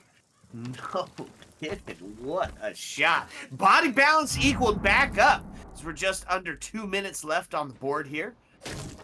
Boy, man, that was a hell of a shot. Now the question is, oh, there it is. I was gonna say we're Yep. gonna have to try and get these bandit traps off in order for them to open up this wall, and he does. Demon waiting with the C4. No, he's gonna use the Zoto canisters to stop the breach. Now he's got to stay there and use the other two to keep this thing closed. And again, got to be perfect on the throw to make sure that he keeps that charge from going off. Yep, now body balance is tipped in favor of F5 Esports, and if you're Guerrilla Warfare, you're kind of feeling a little bit on the back foot here. Rush down to just 1 HP, a sliver. You know, you could breathe on him wrong, and he's going to go down, which would leave it all on the shoulders of Nano. With 50 seconds left, and you're on attack, this is feeling like we might not see the standard split here.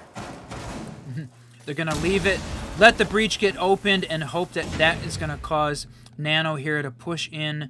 Rush sitting back trying to hold that as well, but these two, they've got themselves in a rough position trying to find a way into sight. Demon just going to continue to hold this angle and hope that Rush can't pre-fire him the same way they did Stealth. Yeah. Oh, and he is. The trade gonna ring out as both Demon and Rush take it to each other. Rush with another headshot. Now down into a 2v1. Nano half health, and he's gonna get pistol popped, body dropped. Timid just added to that KD. On fire as well, bringing out that pistol, and yeah, down to the last two. Could have been either Frost or Timid. Going to continue to bump that KD up. Great round there from F5. So close from the Guerrilla side. Those two pre-fire shots from Rush, unbelievable, really. He's having a great grand final at this point. So now back on Mozzie. And there was a question mark of whether or not Mozzie was going to get banned because of how well Rush was playing him originally. A little bit of a target ban. So Guerrilla Warfare not afraid to target ban the Blitz out. But to F5 not wanting to take that same drastic step and ban the Mozzie. Do you think that Timon is sitting at 11-2 because they banned his Blitz? He said, all right, well, if I can't do it with Blitz, we're going to just take care of it on defense. Those 11 coming on their defensive half. Wow. Okay, 5-1. It's a little bit of a tough position for Guerrilla Warfare as F5 is 1 away from that match point scenario. And it's going to be the op swap. Tubero, Mozzie, Frost, slow him down. Mute, of course, that shotgun. Here we are. Rush back onto the cam, hoping to catch an early spawn peek and take that body bounce quite early. No one spawning on that side, but getting himself ready for the spawn peek out that main door, because we know when the bomb site is upstairs, you got people that are rappelling on this outside shelf. Look at Stealth setting himself up in a position to potentially get run out on, but Demon here trying to hold the angle. Oh, I thought we were going to see something happen. No, they're both going to back off the engagement and take it slow. Think it's a good call, right? It's still early in this map. There's no reason to get crazy yet, except unless you want to put a little bit of pressure on this attacking team. That's true. Crazy? I was crazy once. Okay, first minute off the board is the drones going to do what drones do, sussing out where the heck these defenders are, or attackers in this case, as we do have a Mozzie on the board. Could be a bit of a drone off between the two. Flores getting active, going to try and get rid of some of these mute jammers, or... That's right, trying to go for the bulletproof cam, just gets his way in. They had the EMPs out there trying to make it happen, and look at this. Is she up through the floor there? And that's it. That was what they needed to get the can opener to go, but that is the Zoto coming out again, blocking this hard breach. Not fast enough though, but it maybe did cause Knight to be slowed for a second there to get taken off the board. Yep, so we're equalized yet again. Minute 13 left. Standing, still got 2 C4s on the board to do some of that underneath damage. It's a bit of a slow down here, a hurry up and wait scenario. They are going to get that master open. All going to find Stealth off the board as we find ourselves down to a 4v3. I don't think they saw. It was Zofia coming up the stairs, but I didn't think she saw Rush there. Oh. She did. She flicks on him, takes him out there. He had a pre-placed C4 under below. Not gonna work because he's dead now. Frost to find JDM, and then Frost to find Timid as well, as now we find ourselves into a 2v1, but Oz taken down, so truly it's a 1v1. Oh my lord. Yowza, what a shot. That's right, Demon finding that last one. Good thing that Rush didn't take out the Zofia. That was a bit of the what caused them to miss it. So just taking a look, hopefully comment on Sometimes we see when we pause it, it can help the server there. So let's take a quick pause for a second, and then see if the ping comes down. The ping comes down.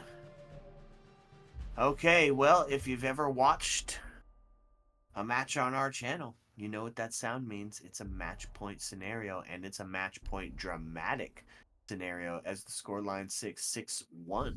Not really conducive or telling the same story that map number 1 did in the double overtime clincher. Right, how do we go from a double overtime 15 round to a 7-1, or at least 6-1, right? We're still here. This game has still got some potential. 6-1, but absolutely wild. The tale of two maps at this point, they're completely different, and on each other's map picks, right? Guerrilla Warfare. This is their map pick. Clubhouse was F5, and so far, right now, it's looking like we're seeing just I don't know, maybe a troll pick on either side about which one they actually wanted to play. Seems unlikely. It just seems like right now, both of these teams being unbelievable on each other's map pick. It's a classic case of anything you can do, I can do better. And they're showing up and showing out right now for that exact thing. Hey, it's a Finka on the board, bringing that HP, that global gadget that can benefit everybody. 60 HP, huge. Especially if you don't, if you get to stay alive long enough to use it. That's right, Timid, 12, 3, and 2. Like you said, I think he's unhappy that they banned his blitz and showing it here. No kidding. Gonna get some of those Vulcans dealt with early. It's a big. Oh my lord, could be huge. Just about taking off the board. What? That was a huge nade. Bounced it off, man. They're already starting to get that down pretty well. That's right. You get the bounce, and it drops the timer on the grenade by 2 seconds, right? Normally a 4-second fuse. You get it to bounce, and it's a 4-second timer. And this health buff coming from the attacking side from Finka is enough for Demon to take that kill on playing at the top. I think that's a big piece because they had that health buff there. Yeah, and that puts them down in the body count. Just inside of 2 minutes left in F5. Oh, look at this. That's going to slow him down. Still got 2 of those Vulcan canisters as well. Oh. Huh. You can't do that. Opening up a hole, and these Mav lines, love seeing these. A great use of Mav here. JDM is already inside, but we've got Gridlock here back holding the long angles. Timid to find Yikes off the board, and now that puts it pretty heavily in favor of F5 Esports as they're looking to seal this one up and take map 2 dramatically. Shot's gonna ring out. Demon not gonna find it, however, as it's gonna get traded out. Nano gonna take his dome piece off the board, but Knight to get traded out, and a Frost Trap to take JDM down. Rush onto it, and now Rush the last one alive, but if anybody can do it, it is this man who had an incredible game on the last. All he's got to do is find 2 to start building up that momentum. Oh! Jeez, he's not gonna do it, though. Yeah. Are you kidding me? Timid to find the final, a career, potentially career game for him. No, just kidding. We don't know his entire career, but what we do know is tonight, on this second map on Oregon, this F5 team put together a heck of a show, winning it 7-1, and he goes 15, 3, and 2. Yowza. 15, 3, and 2. Pull them out of 5 KD. That's a pretty good cost percentage there. Oh, okay. Well, that's map 2. We're one apiece now. I can't say I'm unhappy about that. That means we've at least guaranteed ourselves a map number 4. Ayo. Let's go.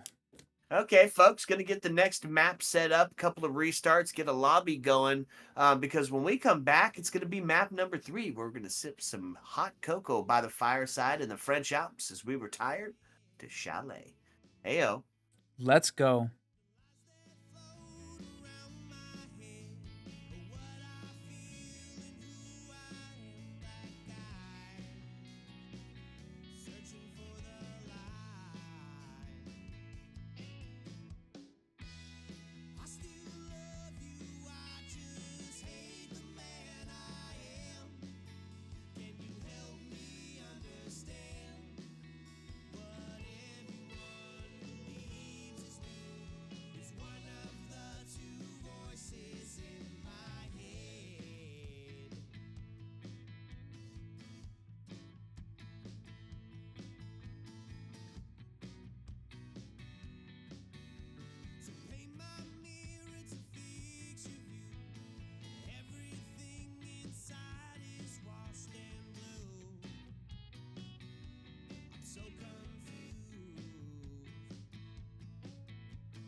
What's up, and welcome back, fellow Siege spectators and players. If you're just joining us, you are missing an absolute war of attrition here in the Outlast Arena League Grand Finals. Both teams, Guerrilla Warfare and F5 Esports, taking one apiece now as we move on to map number 3. I am still the Reverend Whiskey Glitter, and with me, as always, still my partner and co-host, Mr. Whiskey Run. Say hello, Whiskey.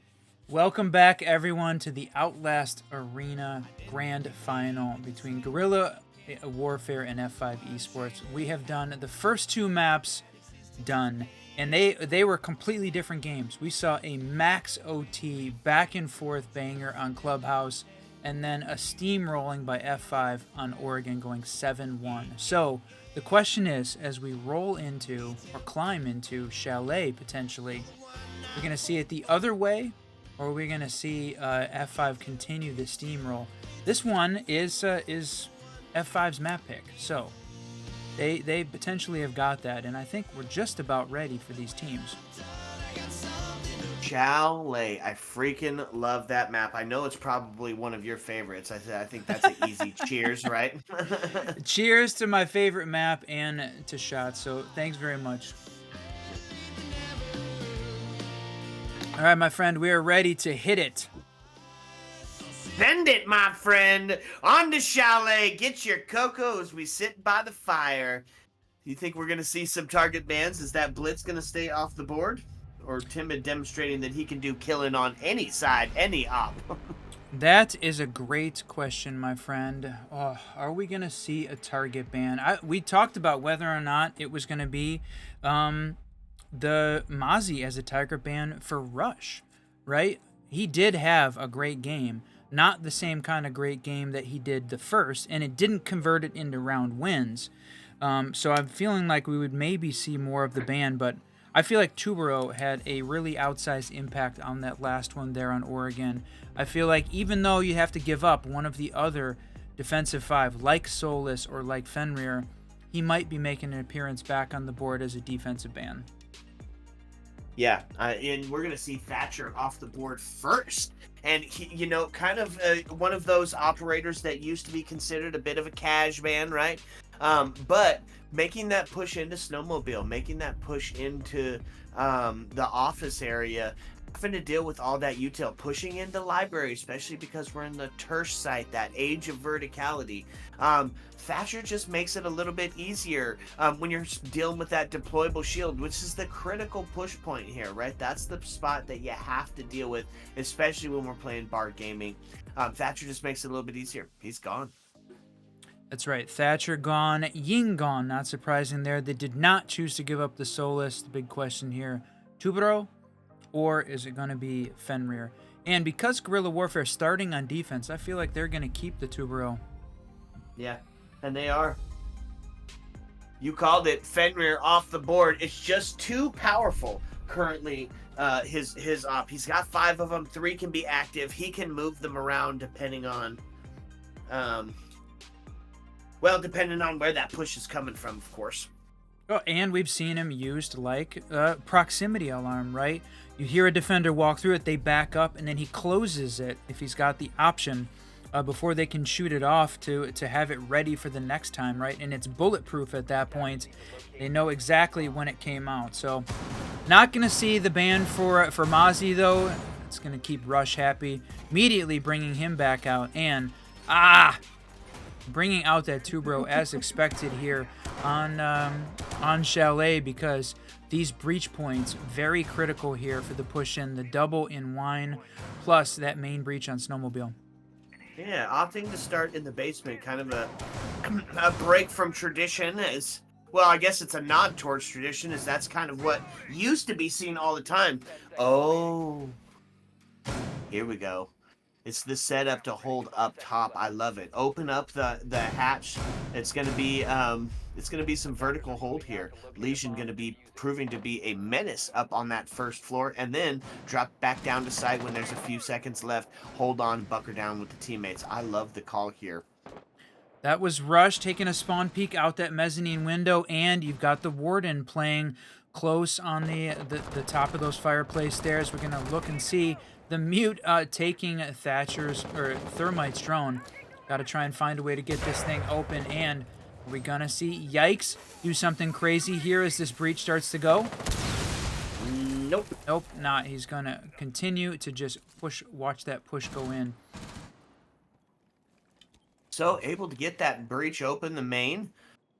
Not really opting for a secondary push, although Thermite might make that switch back around to the trench area. We do, however, have... Ooh, shoot, that was close. Almost a bit of the TK there, Whiskey. We do have the stealth on the board, bringing the ram, which is going to do a lot to opening up that main lobby floor. It's going to use the C4 to open... this is definitely an interesting play for the Tuberel, right? We talked about him being important for the whole downstairs in potentially that wine area, keeping those hard breached walls closed, but he's upstairs in 2F and using his C4 to open up a rotate. Definitely an interesting play for him, and he is very, very low health at this point. I don't think the defenders knew he was still there, though. Right, to find the kill onto Yikes. You said Yikes getting active. Well, he's going to be relegated to the cams instead. A little bit of flank watch starting to come out as those air jabs going to ring out. Stealth going to get taken off the board. That's the ram gone. That's body bounce equalized here. There it is. We're seeing this same setup we have seen before to try and hold this area at the bottom of Fireplace, using the fuse to try and clear that whole area out. Crayon, knowing that Fuse is still playing upstairs, making the long rotate over. They knew that the whole side of a Solar there was open and free, so he could do it. But the air jab hits. Wow, Demon was holding this spot on the stairs, but because the defender rotated back, you see Legion dropping all the way back there. Not going to continue to push that position, knowing that likely one of the attackers was holding it. Yep, Knight to find a double kill now, as that's going to be body bounce tipped in favor of F5. First round starting to tick out. Oh, and there was just about the capitalize that he needed. Instead, going to rotate back down through the trench, back into sight. Shoddy to find Demon is now going to ring it out, but it's the plant starting to go down. C4, baby! Good night! Finds one. Rush on to Tim at 7 seconds left, and that's the diffuser going to be home. Yeah, that was huge for the diffuser to go down, and gonna grab a double to finish it out. We talked about him being in the wrong place, or we thought at the beginning of this round he was in the right place to grab a double to close that round out. Great one there from Guerrilla. Definitely not the way we thought, at least I thought that we were gonna see that round played out. It was very defensive movement sided. Right, we were seeing those defenders move up and down between that 2F and basement basically at will. They had the whole Solar side of the map open. Right, we were seeing them make those with the wine hatch open, just be able to have free reign, and that was really not what we were expecting, right? Or at least not what I was expecting. Well, it is, you know, you like to see it, especially utilized in conjunction with a Mira. Not going to be the case on that last round, but yeah, it did. It definitely allowed the freedom of movement and for this defense to really set the pace against this attacking team, dictating where exactly that push is allowed to come from. Now we're going to go see secondary sites going to be Kitchen Dining, not opting for Bar Gaming at all in the first two. Agreed. Definitely interesting to see it as that basement the first place to start off, but Guerrilla feeling very good about how they were going to play that. It still feels like there was a bit of an element of luck involved, though, with the fact that that they had so much, and that was... Is that the mezzanine pick there for O? Rush, no, bait... Holding the bottom of the main door.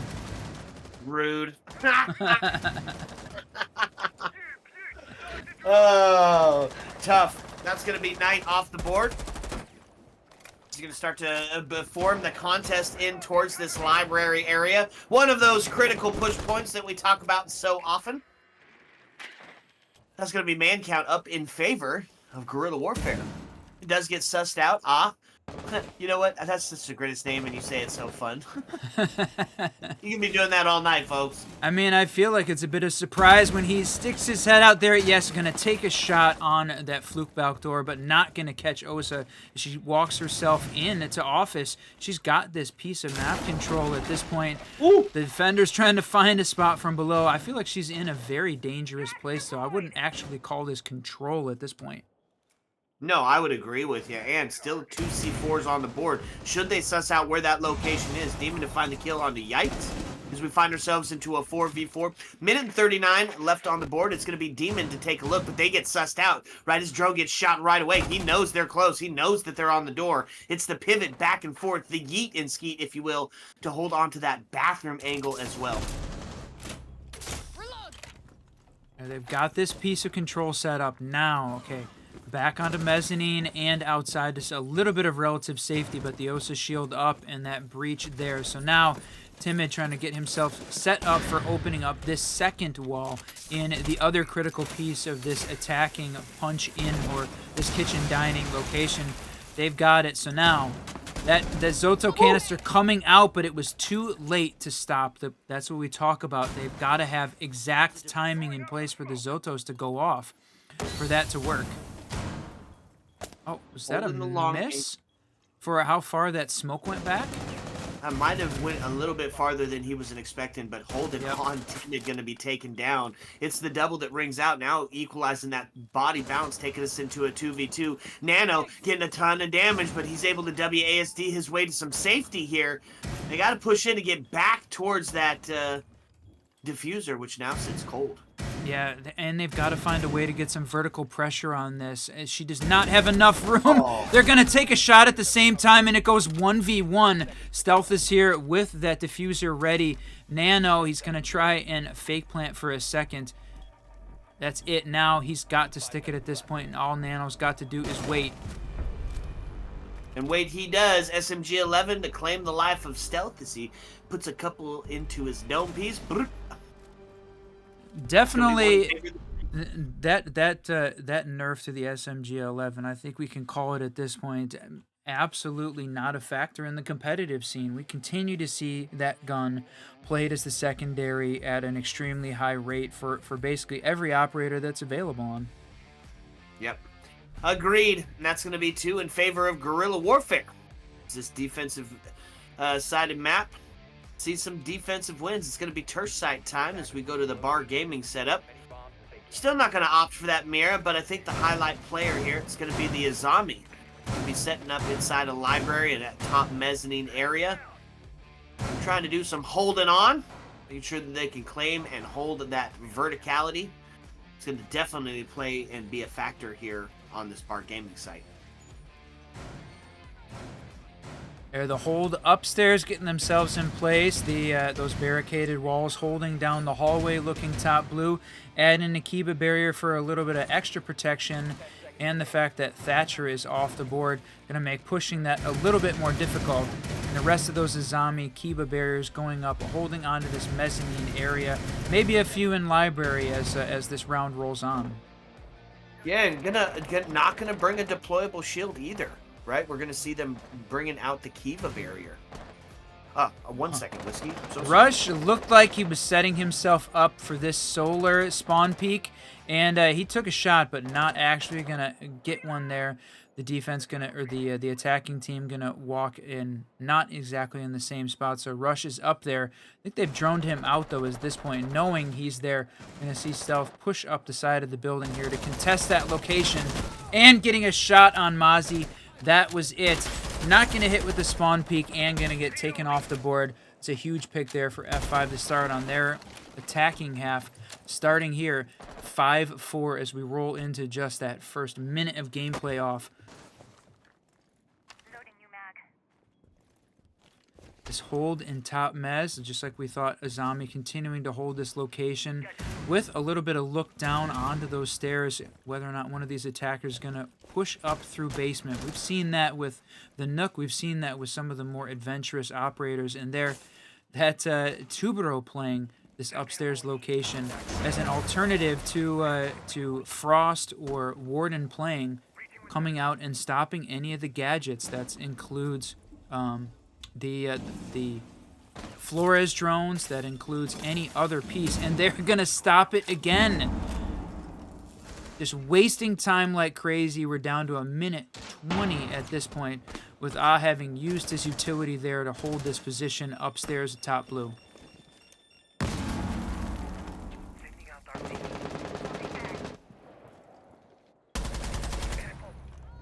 Stealth taking one up there off on the library balk. That was Crayon down 0-3 to start, having a little bit of a rough game, but good hold here at the top of library. Again, wasting time. Stealth trying to find a position here to push. We've still got 3 defenders left here, 2 of them playing in the bar stock area. Yikes, rotating himself out. They've got these Velt cams in place in kind of a vulnerable position here. Gonna walk up and take the engagement on Stealth. Is gonna lose that. Stealth finding a triple here on round 3.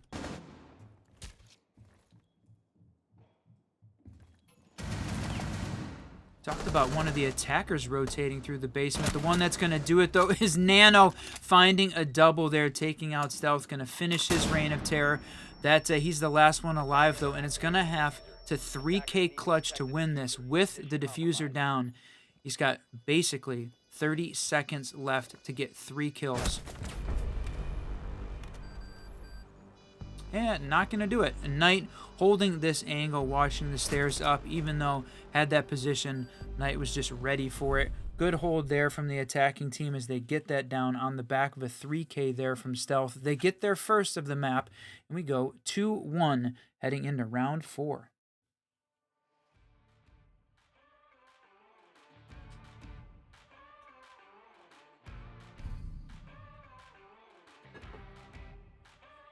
All right, if you're just joining us again, thanks for joining us. There's a lot of Siege you could be watching. We're glad that you're here with us for this Outlast Arena League Grand Final, the second Grand Final that we're casting here on the Siege Double Shot today.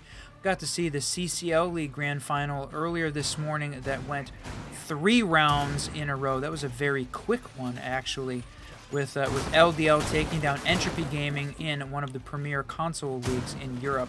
So now finishing out the evening with another grand final here. Guerrilla Warfare versus F5 Esports. We're on the 3rd map tonight. Clubhouse going all the way, double OT, 8-7 in favor of Guerrilla Warfare. And the 2nd map, Oregon, a steamroll by F5 going 7-1. They took that one down. Guerrilla Warfare looking to make this comeback here on Chalet, starting up 2-1. We head into round 4.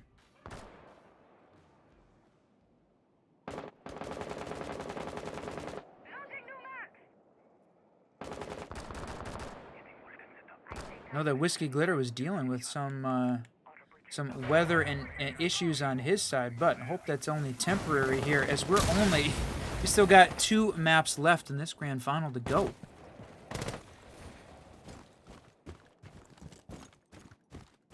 The long rotate from Stealth outside, and seeing this, seeing the fuse come out again here.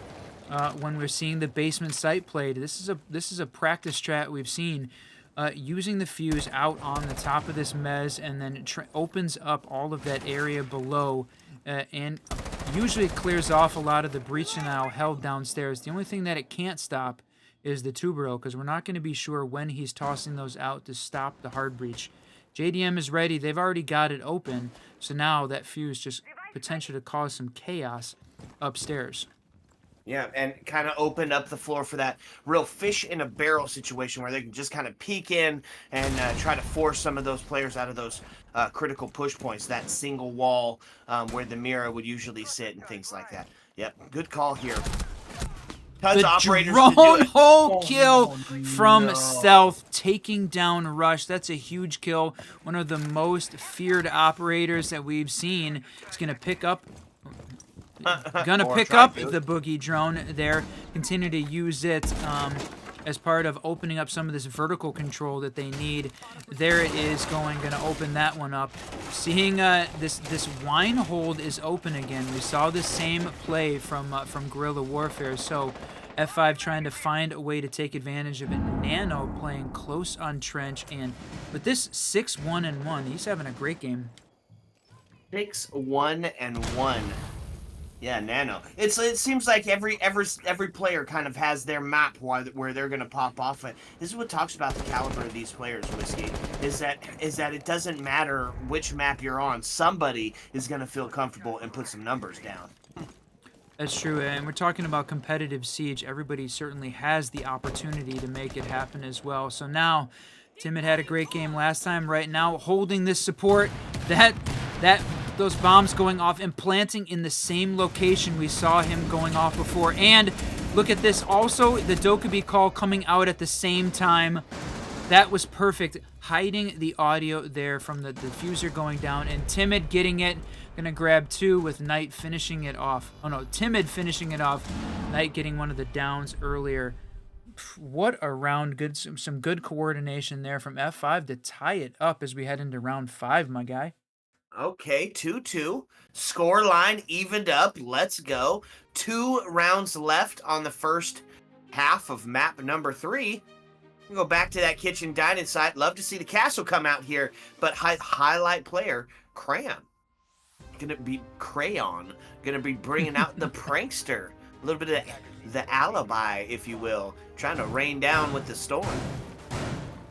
Love seeing the alibi, a personal favorite as an alibi main myself, but definitely with some of the debuffs she's had, some of those nerfs, losing the 1-5, we saw her pick rate drop off fairly dramatically with that. She makes the occasional appearance, but certainly nowhere near the level she did when she had the 1-5 on the Storm. Yep, absolutely. Timid, bringing back out the Blitz. You thinking maybe a West Main take here? Something quick. Maybe in through trophy? Ooh, I don't know. It's going to be exciting, though. That is the dang truth. That's right. Getting themselves a very strong hold, or at least on the starts of it here upstairs. Similar to how you hold this upstairs gym bedroom. You got the Frost, you got the Alibi, and the Castle all playing upstairs, trying to hold this position. And Dokkaebi on the board. We see her banned out like 110% of the time. So, of course, if she is not banned, it means we're going to see some action out of her. Those phone calls and that intel grab being especially serious. So JDM holding this angle on the big window, bringing out the Twitch and those drones, taking a shot, also bringing the DMR. DMRs for sure have made a dramatic increase in their pick rate in general as well. A lot of operators and players opting to bring the DMR here more recently. It's that long-range devastation, and in the hands of the right person, the skilled DMR user, absolutely devastating. Still sit 5-all as the first minute starts to tick down.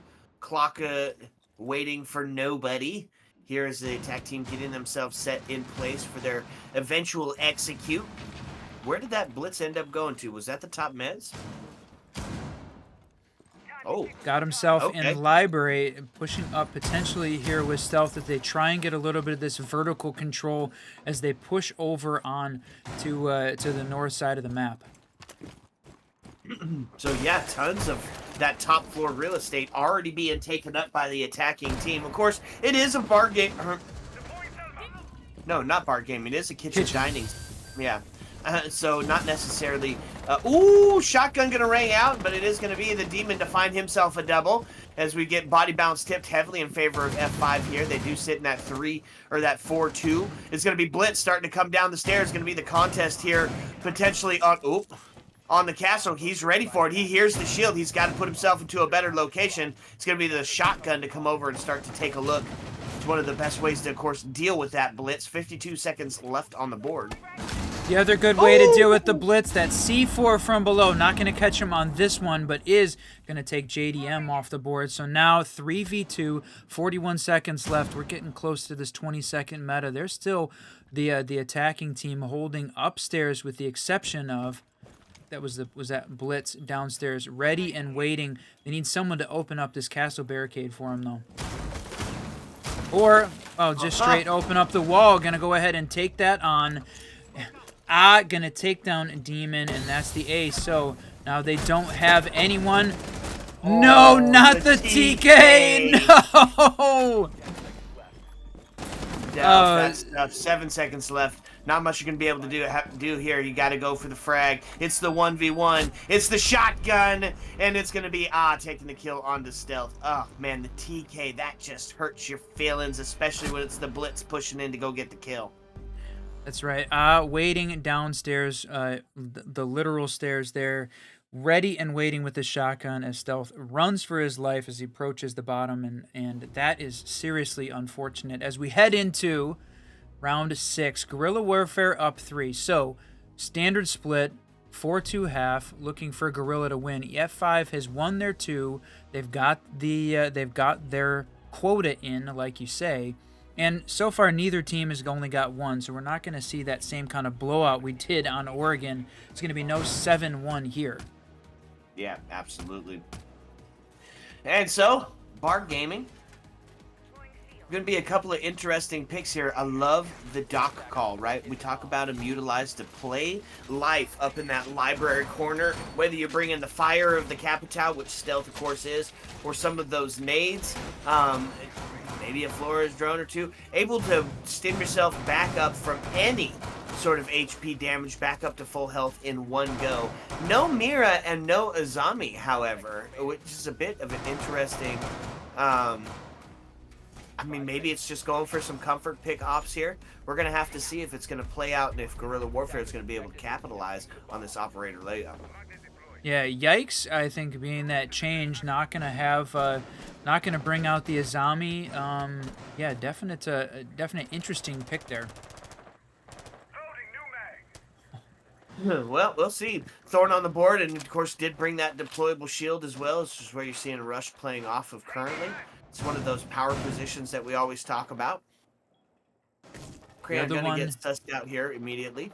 You called it, playing in this upper corner in the library, and he's the guy to do it, right? Even though you've got Stealth on the Capital, they've got the option to try and push him off, but he can definitely survive, and right now Stealth not anywhere near the library either to be able to push this. He's taking the long way upstairs and running across the board as he heads through Master and through Piano. So the defense giving up all of this real estate completely for free. No, right now, not worried at all about holding onto that side of the map. Yeah, no kidding. And just moving like lightning so freaking fast. Nano the first to fall for the defense here as we do find ourselves in a 5v4 situation. Minute and 44 left on the board still. They needed Stealth to for those can openers to open up that the long hallway, there it is, into top blue. So now he's got the option to bring out his weapon. He's going to take out Wamai, and he's going to try and take down this Doc playing in the corner. They've got to know that Doc is still playing there. He's an important piece of this utility. They've got to get off the board. But no, Stealth is going to run in with Doc. Oh, that's unfortunate. Playing a little bit overly aggressive. I guess F5 is just feeling it right now. Both of those kills not on the back of intel. They knew that he was there, but he's just going to run in, and then Ash going to follow it up. No pings coming out. No pings necessary. That's going to be a 3-3 split on the scoreline. Okay. I like that. Map 3, it's 3-3. It's about to be the op swap. Going to see what F5 brings to the defensive table, and going to be a little bit more in line with how we kind of thought a Bar Gaming hold would be. It's the Doc still to play into that corner, but we're going to see both the Mira and the Azami brought out for the Bar Gaming hold. Why is that huge? Well, Mira going to be able to place her Mira on the closet below to hold off on sight, make sure that nobody can get a quick plant in through that window.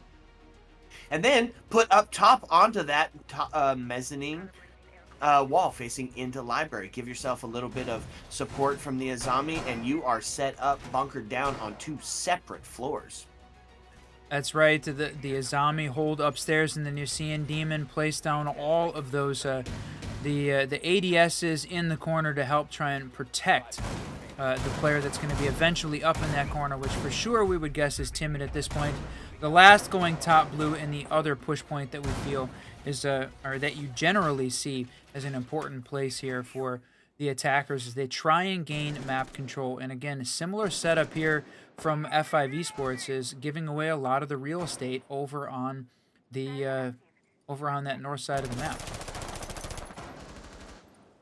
Yep, and Doe could be back on the board as well for the attacking team. Grim to bring out that intel, probably to try to flush out and see where exactly that Mez player is at. As that's going to be one of those critical push points, or maybe even to see if Timid is still sitting in the corner with that Doc, which of course he is. Yeah, and like you called it, we got the Azami playing on mezzanine behind one of those mirrors, along with these Kibas set up in some strategic locations. She's one of the more exposed defenders right now, but the one that is, I don't know if they've sussed him out, Demon, playing the Jaeger down below in the basement. Yeah, got his gadgets down immediately and then went off to go hide, see if he could potentially not get sussed out and come for that late round flank, which we see a lot on CHALET.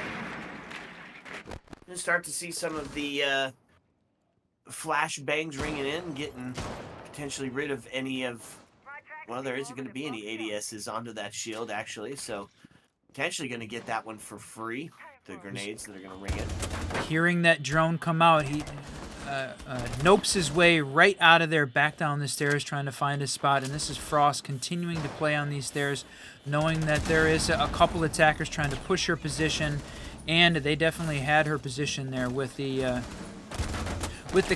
call going out, and Ash trying to open up that window. She's going to get it, and now going to try and maybe push Frost direct. Oh my lord, get ready for the swing, folks. It's going to be potentially on the double. They're going to open it up now into a 5v2. Thermite and Dokkaebi, the last two alive, and they've got some intel of exactly where they're at. And if they haven't sussed out that Stealth is still sitting here in this cabinet, could be huge. Takes a look, going to put, oh, yow! Nano to take Knight off the board, Stealth to find Yikes, and now it's all on the shoulders of Nano, who sits on such a low HP, 5 HP in a dream. Finds himself living in a bit of a nightmare here in this 1v4. He's 9-4-1 though, so definitely having a tremendous game. But Stealth and Demon in a position. Oh, wow, a pre-fire there coming out, and knowing that that's where he's at. The red ping's coming out, clearly had him, and that's going to be Timid to find it. He comes out of the library, playing in that corner, playing the library corner the whole time, saying, all right, maybe I want to get this last kill. Maybe I want one. It's F5 to go up in the body bounce. We're still bounce.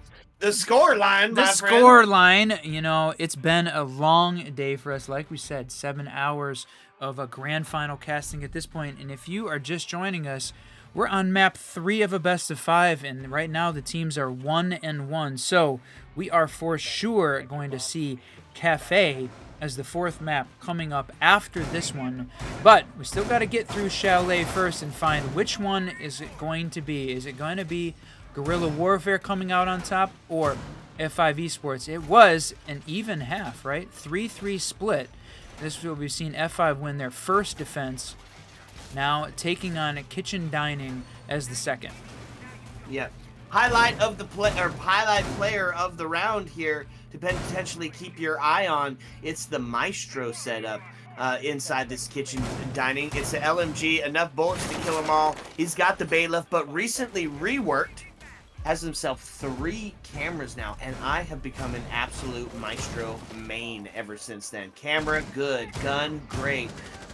Rotate, head holes, got it. No problem. Impacts and a bailiff. I like to see the Maestro play close to that breach downstairs and defend that 45 area. We're going to see how it plays out for sure. Yeah, Maestro being definitely a huge change there, and as they get themselves set up for some master bedroom rappel, getting the claymores out so that way there's no run out going to happen, and that's Yikes taking the first. I think that was a bit of a surprise on the player in library here.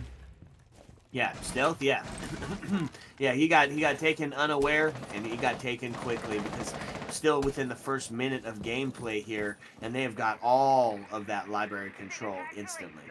We talked about, well, we didn't talk about it on this game, but previously, the counter to the Maestro is the Brava, right? Brava getting her drones out and can get them into kitchen relatively easily. So if the defenders aren't watching and protecting those, they definitely have the option of being stolen. So that's what Maestro is watching, the drone holes there, watching to make sure that that the Brava drone is not going to hop in real quick and steal one of his cams. That's why he's looking at the floor.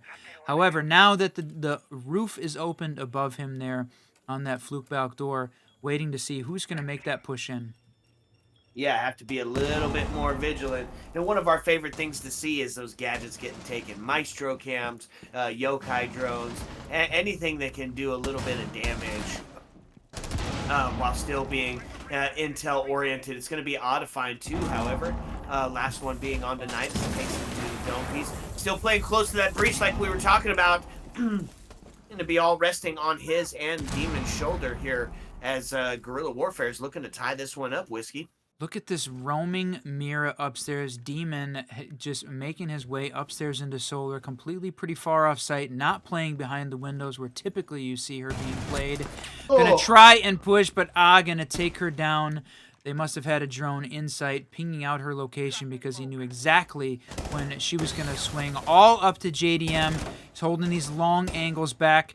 Going to be bouncing all over the place, and Ash coming down at the perfect time to be able to take him out. Obviously, those pings coming out again, but he's looking every which direction. The drone at the bottom there also, I think, stealing some of his attention as she pushes down those solar stairs and gets that final kill to tie us up 4-4, my guy. No kidding. 4-4. So you think we're going to get back and see that double overtime in map number 3? It's definitely the possibility. We're 2 away from a match point on either side of the scoreline here. This is going to be back to kitchen dining. Oh, and for a grand final, are you kidding me? This is exactly what we want to see. Not only this, but finally we're going to get to see who takes the win in the Outlast Arena League. And, you know, this is crazy to think about at this point. We are very close to the kickoff of OCS Season 4. So these players are going to be getting right back into the rolling schedule, and I think it's likely we're going to see both of these teams up in contenders as we roll into Season 4. And we got some more info coming out about that coming up a little bit later. I'm going to talk about that on one of the next breaks. Ooh, a little bit of sneak peek action. You know I'm here for the secrets. I want the drama. Okay, kitchen dining. Speaking of drama, tell me about it. Knight, 9-5-2. Talked about him being a little bit cold coming in, but certainly is playing significantly better this round. Yeah, well, their cold and our cold are completely different things. Oh. Okay, so on the attacking side of it, we talk about Flores being huge. Well, he's good at getting rid of that extension util, and that's exactly what you're going to be seeing here. Oh my lord! There it is, stealing that Maestro cam, and he was ready for it. They needed to just walk forward, grab the cam, walk back out. That was a little bit of a mistake there on the Brava play, and gonna try it again. Watch this, try and get themselves in, steal the cam, and then immediately back in the drone hole. He's obviously gonna hear it as soon as that comes out. They're gonna see if JDM has got his head on a swivel. Yeah, gotta have it on a swivel. You don't want to get caught slipping here. Oh, he's going to lose it and going to have to waste 2 impacts. That impact missed and didn't take the cam off the board. Oh, man. Unfortunate. Minute and 37 still as you're going to start to take a look on this 2F location. And is that the Maestro cam? Or Maestro opens up that area, so he's wanting to take that look onto wherever Nanos is about to push in from. But still sitting 5-all, Whiskey, which means it's gonna trade out fairly quickly. Maestro ready for that engagement, and they droned. You know they seen it. Rushed to find Knight off the board. That's gonna take us into a 5-4 as Guerrilla Warfare trying to put themselves up. Look at that. He was poised and ready right on that location, was ready to walk through, but Maestro knew that he was about to walk through the door, and Ace takes a scenic route to get that to get that wall open. So now Mice are going to have to rotate back, and they've given up a little bit of this B control now. Still playing behind the mirror, but not up close against that wall anymore. And it's a 2v4 with 40 seconds left. Oh, man, you run, you die. Went for the vault and gets taken off the board. Now all resting on the shoulders of JDM, who's holding the long angle from the Maestro here. The final hope is they're trying to find any sort of glimpse of where he's at. To catch a piece of his shoulder, his leg, anything, really. And there we go. That's right. Oh, there it is coming out nowhere. It's going to be the Ash again on the solar stairs. Finding a kill as the final. That's apparently the place you got to watch out for. And good call here as we head into round 10. F5 going to take a timeout. They won their first on attack. Feeling pretty good at that point. Guerrilla Warfare, or F5 winning their first on defense. Guerrilla Warfare winning 2 on attack. Now time to take a timeout and talk about it. They're already down, or they're tied up 1 map apiece, so it's time. I wonder what those comms are sounding like right now. You're talking about what the heck's going on your team. You're talking about what the heck is going on the other team. You're trying to slow down and break some of that momentum. I mean, look at this trade back and forth. 2-2, 1, 2-2. If history's going to repeat itself, it's going to be one on the side of orange here. The timeout buff, we talk about it. It's definitely real in this case. Again, great teams, though. Both trying to find a way to win this one. So F5 on defense, so I would agree. This one seems like one that is theirs to lose. Yeah. Excellent. Okay, let's get back into it. Round 10. Guerrilla Warfare, 1 away from a match point scenario. Could be pretty huge here if they're able to come up with 2 in a row instead of seeing that back and forth one. Last time we saw it this close, of course, they hit that double OT. Yeah, that's right. And neither team wants to get to that point because they both want to win it before they even have to get to OT. That's what we're going to see them push for. So, Timid back on the dock as we hit this bar gaming. Going to see a very similar setup. JDM on the Mira, putting in the window, I'm sure, where we're going to see it here on the first floor. And then going back upstairs, Demon, there he is, putting down those ADSs in the corner, setting up again. So very similar, if not exact same setup here from this team. So going to hold down Chalet. We're going to see Demon make the long rotate down to the basement again. Well, he's going to rotate somewhere. He's going to at least hit back in the side. Nope, there he goes. You called it, my guy. Going to be active in the basement and hoping that the attack team has a drone down there to suss him out. Or could be coming up huge yet again in the late round. Let's get active. Speaking of active, already getting up close. Wants to find somebody kind of quick as he just pushes into sight. He's going to take some real estate nice and quick here as he's just pushing in. He doesn't give a care. He doesn't have any cares in the world here. It takes West Main easy. We did see this really on both sides, right? They're giving up a ton of this real estate on the this upper and north side of the map. When you're on the bar gaming hold, they're devoting basically no defensive resources, people or utility over to the master side. So letting them all come in and then trying to use the hold at the top of blue and mezzanine as the primary spot. So put all the utility in those locations and concentrate the defense there rather than keeping it spread out. Not a bad play. A couple of pre-fires through the wall. Not going to amount to anything here as the Flores drone's going to start to ring out and take some of those Kiba barriers off the wall to try to loosen the hold that Azami has here on the top of Mez. She's going to get one of those Rotero drones, but he's got plenty more where that comes from. Is he going to send another that direction? And what you see them trying to do here is they're trying to flush out this Azami, push her to make a mistake, right? Push that explosion drone, the Rotero, to force her in a position where whoever is sitting on top of that fluke battle can take a couple of shots. And that was crazy, right? She got 4 drones in the matter of just a few seconds because they had 2 regular drones and 2 Roteros come in. She cleared them all, so Knight on fire was shooting those drones, and Timid gonna fall. That is unfortunate there. This hold in library, that's an important piece of the defensive utility upstairs gone. Yeah, no kidding. And so we sit 4-4 as the last minute going to start to tick down.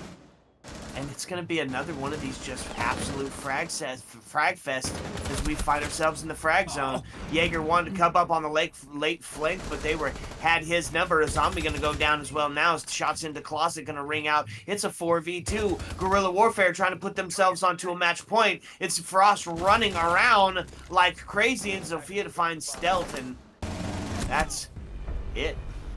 Wow, that was a couple great long shots here from this Guerrilla Warfare team, and look at all the pings.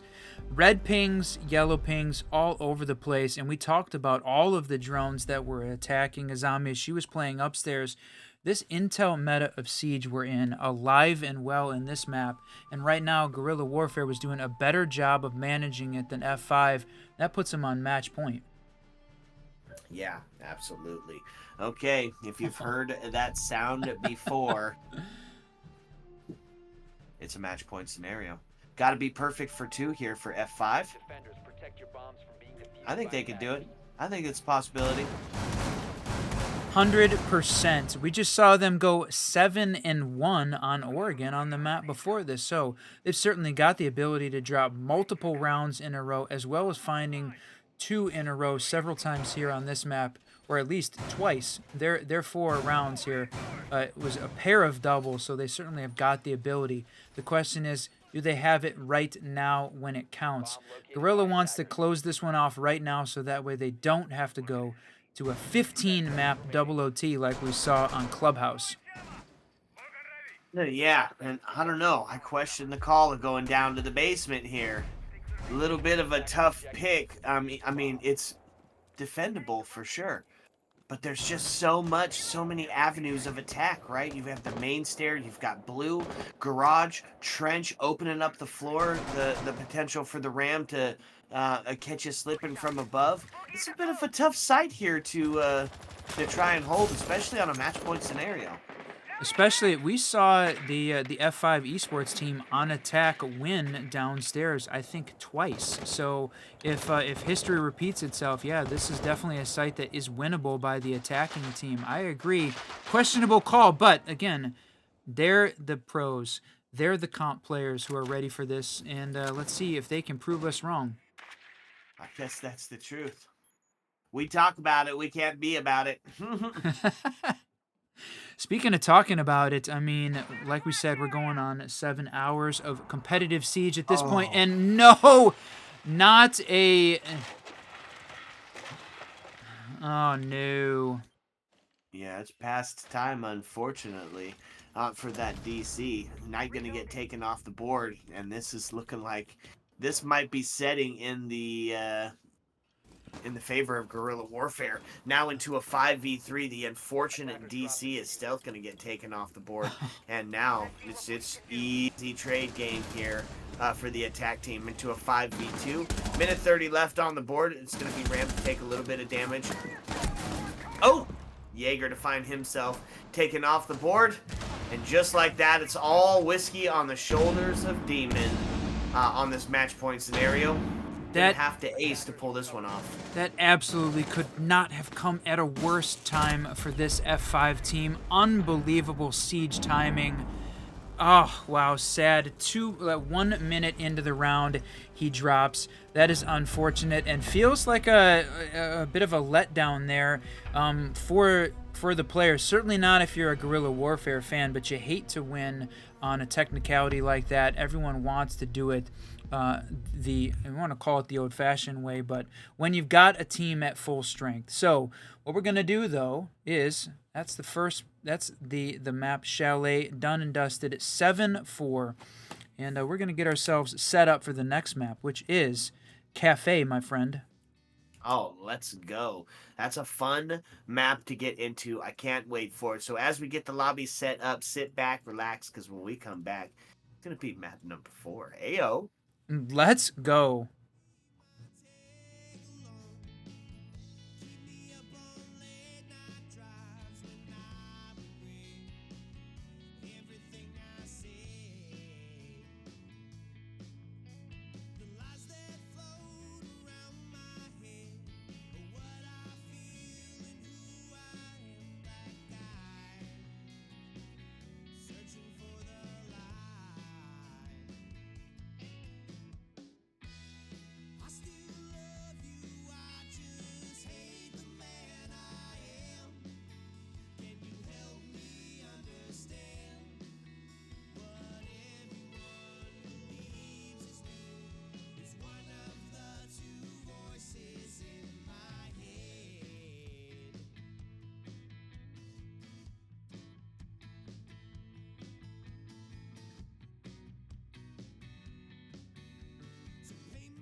What's up, and welcome, spectators and players. If you're just joining us, this is the Outlast Arena League Grand Finals, and we are headed to map number 4 in this absolute barn burner. I am still the Reverend Whiskey Glitter, my partner and co-host, still Mr. Whiskey Run. Hey, catch us up. What's been going on? What's been going on is internet issues all over the place, both on the caster side and on the player side, but I think we're ready at this point. So we got it figured out. Another sub on the F5 side, so they've had switches on every map at this point. Haven't played 2 maps in a row with the same lineup, but here we are heading into the 4th map. We saw Guerrilla Warfare win the first in a double overtime 8-7 victory. F5 take the second on Oregon 7-1 in a sweep, and then we headed to Chalet where Guerrilla Warfare won that 7-4. It's been a back and forth map wise as well, and here we are going into KAFE to finish this one out, my guy, potentially. So predictions, what do you think? Well, man, I don't know if I can call it. If the pattern is going to continue, F5 Esports going to win this one dramatically, and we're going to see a decider, right? I mean, at least that's what happened for map 1 and map 2. That's what it feels like, and like we said, it's been back and forth, and each one of these players we've seen have a outsized influence, but it's never the same one. We've seen players go back and forth on who it is that is really been, you know, the person that's carrying the team. So see whether or not this changes up as we go into the 4th map, KAFE, my friend. Yeah, so here's the question. The KAFE lends itself to have a few of those off bands, a few of those particular not going to be the case here, but a few of those bands that could be a little bit more targeted. You know, maybe we see the Mira getting taken off the board on the defense. I find it pretty likely that Dokkaebi going to be the next to fall here, though, as she was pretty devastating on that last round of Siege. I feel like that you got it. It's a huge map. KAFE, 3 full floors, lots of space for roamers, and like you said, if you're playing a lot of intel, Dokkaebi stealing those cams. Just good to have her off the board. Not gonna waste it on taking the blitz off. He doesn't get as much play certainly on KAFE as some of the other maps. But then the other big one, Mira dropping. So, well, really both teams played a lot of the Mira, but Guerrilla not wanting to deal with her here. And then the Solus coming out as that final. Not surprising to see her again on a map like KAFE. Yeah, absolutely. So some pretty standard bans here. Mira, you said, being instrumental on both sides of the board, so not going to see her played here. And they're going to take it up to 3F to start us out here for the primary site. And a couple of operators to stand out, to highlight, Azami being one of them. Instrumental in holding that piano area is setting up your particular version of the Azami trench warfare setup. Generally, you can see one put onto that chair that's over by couch, of course, to give that pixel type shield, and then blocking off those potential windows on the stage area and, of course, on the ticket booth area. Depending, I mean, and it varies strat to strat, but very important is holding on to that piano area, because what do they like to do? They like to push into piano, get themselves set up to open up into the B site and get a quick plant near that freezer area. But also Fender goes down. No quick rush is going to be, nothing coming up white quick, nothing coming up red quick, nothing going to be dropping skylight quick, because you're going to have that fear toxin slowing you down. Helps Look at 5 outgrade. Look at this. You talked about Azami setting up upstairs, but we've got Stealth sitting downstairs, taking a shot at the attackers as they walked up from the Christmas side spawn. Not going to catch anything there, but for sure, what an aggressive start to this map. Yeah, and almost loses his life there. He's reduced to 5 HP in a dream. Still has 2 of those Kiva barriers in pocket. Almost broke a Rule 17, dying with util. Does manage to get those out before a stray bullet catches him. Ooh, that was a dangerous call. If he would have got something, we'd hail him as a hero. If he would have died, we would have called him a fool. However, it's not going to be either direction.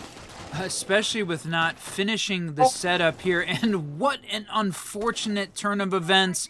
The Kiba barrier doesn't cover the full area that it was expected to, and it loses the magnet by knocking it off. That was unfortunate. Wow. A couple early, not going to call them missteps yet, but I don't feel like Lady Luck is on their side tonight. Yeah, still, I don't know. That feels like a couple of missteps there. Not ready to call it yet, but there you go. Knight coming in with that Wamai, getting one of those, magnets in to try to replace that lost util. Oh, hears him walking around downstairs, says, hey, he's here. Come get him. 5-all. Should we start to see that last minute and a half? Oh, bit of a shot there. Not going to find anything. That SMG-11 still proven to be incredibly powerful. Get himself ready for that rotate. Oh, no way. With the Valkyrie we thought was hiding in the train and did not think that she was sussed out, but is going to be. That's Nano taking her out. And the Bees absolutely grabbing Azami here, pinging her out, trying to get her from below, but that's going to be the job of one of the attackers upstairs. And that's Yikes taking... What is going on? What in the world? It's the Demon! And then misses on the shot to Yikes. Unbelievable turn of events here upstairs. Wow, I thought for sure that that we were going to see Demon get that hit on IQ. She didn't know that he had just killed her partner standing right behind her. He backs off. She swings and gets the kill. I thought for sure that was going to be a Demon double. Yeah, absolutely. And look, with Rush finding that shot onto Homage now takes us into a 3v1 situation, and they're getting the plant down. Now he is pushing towards that back area, and he's gonna find the kill. Not gonna stop, or no, he is gonna stop the plant. No. Crazy.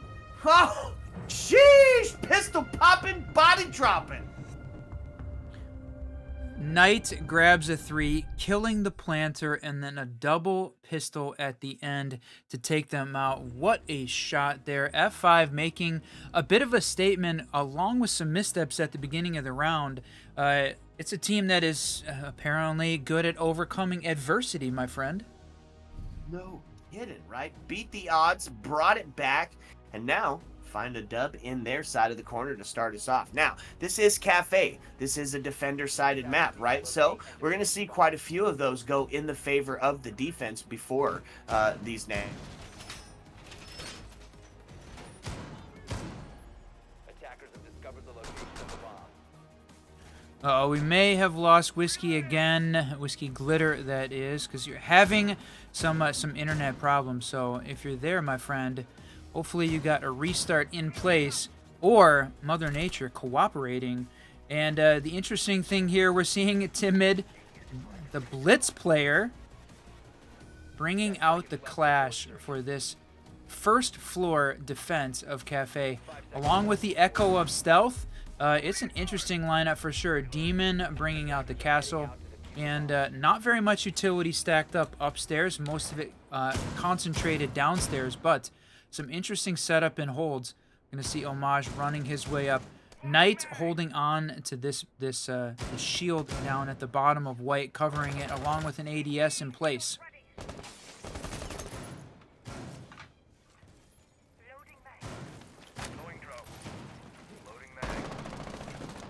All right, seeing the attacking team getting themselves set up upstairs on the roof.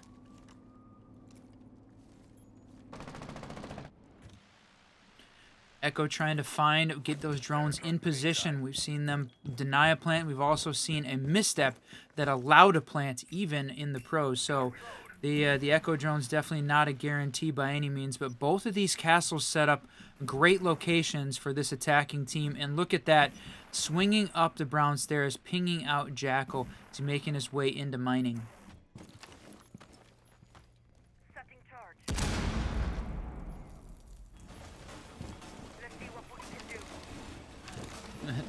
Rams boogie drone opening up these sight lines upstairs above the site and taking some shots here on Brown. They pinged out the fact that the Echo drone was making those trips up and down, finding some of it, and he's going to continue this. Taking out Demon, that's huge. First pick on the board here for KAFE, or for KAFE round 2. A Knight sitting at 4-0 after that crazy 3K there at the... Apparently it was 4K at the end.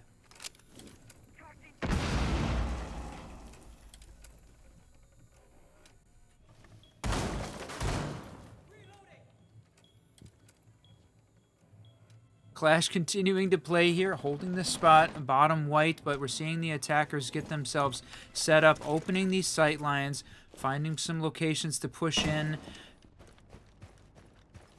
I was going to say, they hadn't used their hard breach, but there it is. Ace coming out now at this point, opening up both of those in. They've got the Clash pinged out, so they know that she's in there playing in sight, but we're going to see Ace, that's right, getting the plant down right at this moment. So the question is, do they see him? Do they know it's going down? That's right. They found it, sussed out the fact that Ace was in there planting. Now a little bit of coverage here from Jackal as well. All on the shoulders of Clash, but even though she turned her shield there, not going to be enough. She tries to do the shield flick and swing. Did you say Clash? Did I just miss a Clash play? Yes. Yep, you did. Yep, Clash coming out there timid. That apparently the shield player busting out the Clash there for that first floor defense. It didn't work though, as Guerrilla takes their first attacking win. Going to see them try it again, but with maybe a more conventional lineup and bringing out the Fenrir. Yeah, sorry about that, folks. Having a bit of a technical difficulty. Do got a storm here overhead at the old Whiskey Glitter House. I appreciate you being patient with me. 1-1 as we get tied up here on map number 4. Hoping to see that map number 5. That's right, and map 5, if you're just joining us, this is a best-of-5 grand final in the Outlast Arena League. We've already seen 3 go down. This is map 4. Map 5, Skyscraper as the decider. Skyscraper going to be the last one we see if F5 can win this one, because currently we're seeing Guerrilla Warfare up 2-1 in the map count in this grand final best-of-5. And our second best of 5 today. But we've had a lot of siege today, Whiskey. It's been fun. KAFE down to the bakery area, and this is a hold I love to see, my friend. Castle on the board, Fenrir to slow him down, and of course that intel with the C4 to back him up. Lots of intel. In fact, we're going to see 2 bulletproofs on the board as well. Wow, I like this setup. That's right, getting themselves basically similar. You know, we see a lot of the pro teams and a lot of the great comp teams do this complete top-down clear on KAFE.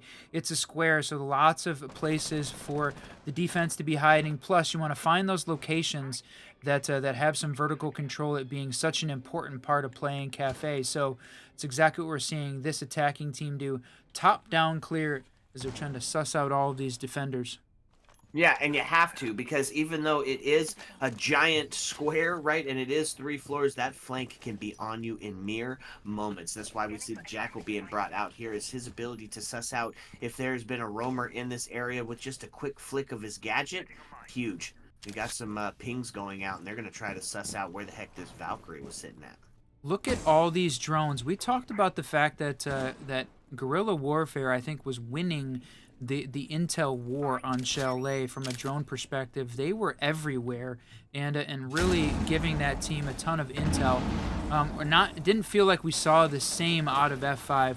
Granted, you didn't always see all of those drones in place due to the nature of observing in Siege, but still, that was what it felt like with all of those pings coming out. You see that Fenrir gadget up on the sign? Cheeky, cheeky. You know That's what? place I would need to even look. That was the spot that we used to see Thorn gadgets played on, and that was a trick I saw from Bolo, putting the Thorn gadget on those signs, both here and in Canal. You see that you see those signs out there. But putting the Fenrir on it, I love it. That's a great adaptation to what is a classic bolo strap. The classic bolo strap. Okay, 5 apiece, starting to get some of that vertical pressure. Knows they've got somebody in coat there. Oh my lord. That's right. I think that was Castle playing downstairs in coat. Demon sitting here trying to hide. There's another flash coming out. Does he know that that's all vertical pressure? Not sure if he does. 2 to fall inside of F5 as we find ourselves into a 4v3 as the trade brings out Amish to find Nano. Now taking us into a low health scenario for Ram. What? Oh my lord. What? Just like that. Rush to find 2, odd to find 1, and that's round over. I thought for sure that that hold from Jaeger in there was going to be the one that kept him from coming in. He had already killed the ace, got the diffuser down, but no, unfortunately, is going to take that one. So Guerrilla Warfare goes up 2-1. That feeling very good from their perspective. That was a good round from them. Now, like we said at the setup, this F5 team hasn't been able to find this consistent 5-stack here. This is the fourth lineup they're having to play with. Man, that's a tough position to find yourself in. Sounded like you said got the bot, then got the diffuser. Got the bot. No, you know what the problem is here, Whiskey, is that I just taking a look at the timer. We are getting dangerously close to 8 hours of casting here today. Like you said, it casted a grand final today earlier, one of the premier EU console leagues, the CCL. Seeing that play out this morning at 10 a.m. Eastern, and now our second grand final here, almost 4 hours into this one, my friend. Holy cow. It's a lot of Siege, and you know what? There's a lot of Siege you could be watching, so we appreciate you guys hanging out here with us. A little sip, little Siege. A little grand final, if you please. That's right. Love to see it, and like you said, glad that you guys are here with us. And I'm sure the teams are as well. The fans, the supporters, each wanting to see their team take this grand final. And again, we've got money on the line. And Stealth going crazy. And then, yikes, falling to their own grenade. That's an unfortunate bounce. How does that happen? Oh, Oh, man. no.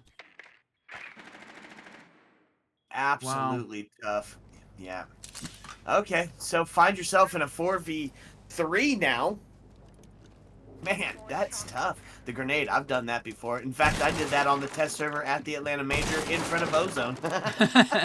In front of Ozone, Aimkey, and Woos, we were playing against that stack at the Atlanta Major, stealing this proximity mine, and look at that, the Fenrir on the bomb chassis. That was a great one, and some great use of the Brava drone there, stealing that utility. Yep. Still sit in the 4v3 area as they're sussing out where the heck these defenders are actually playing at. Homage is sitting in that cocktail ready for the drop and sees that, of course, one of his own gadgets has been taken. That is interesting. Yeah, it looked like he was trying to shoot it off, but not working here. They've got this one open, and the Fenrir. I think he was caught in the Fenrir gas there, and it is all down to, and he jumps into the smoke, takes down one. That's a double for him. Got to find 3 more to clutch this one up, though. Yeah, going to be off the back of an ace should he do so. It's full health, though. He's 6-1. This is definitely a possibility. 3 kills, not all that far off from what he's already been on the board doing. He does have a minute left. You see Demon take a couple of shots in. It's going to be off. Start flipping around, trying to find where the heck they're at. It's a couple of the one-shots. Does find another. Now gets himself onto the triple. It's the swing around onto White. Could find himself one from behind. Oh, man, the Siege timing. Oh, Roan. Going to be Knight living up to his namesake as he tells him to have a good one.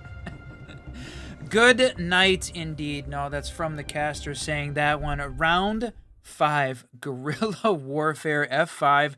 This thing is going incredible. Again, I can't believe that here we are in this grand final and these two teams. They're fighting for the money, fighting for that positioning on getting their promotion into the Contender League. Looking very good so far at this point. So, 8-7 on the first map.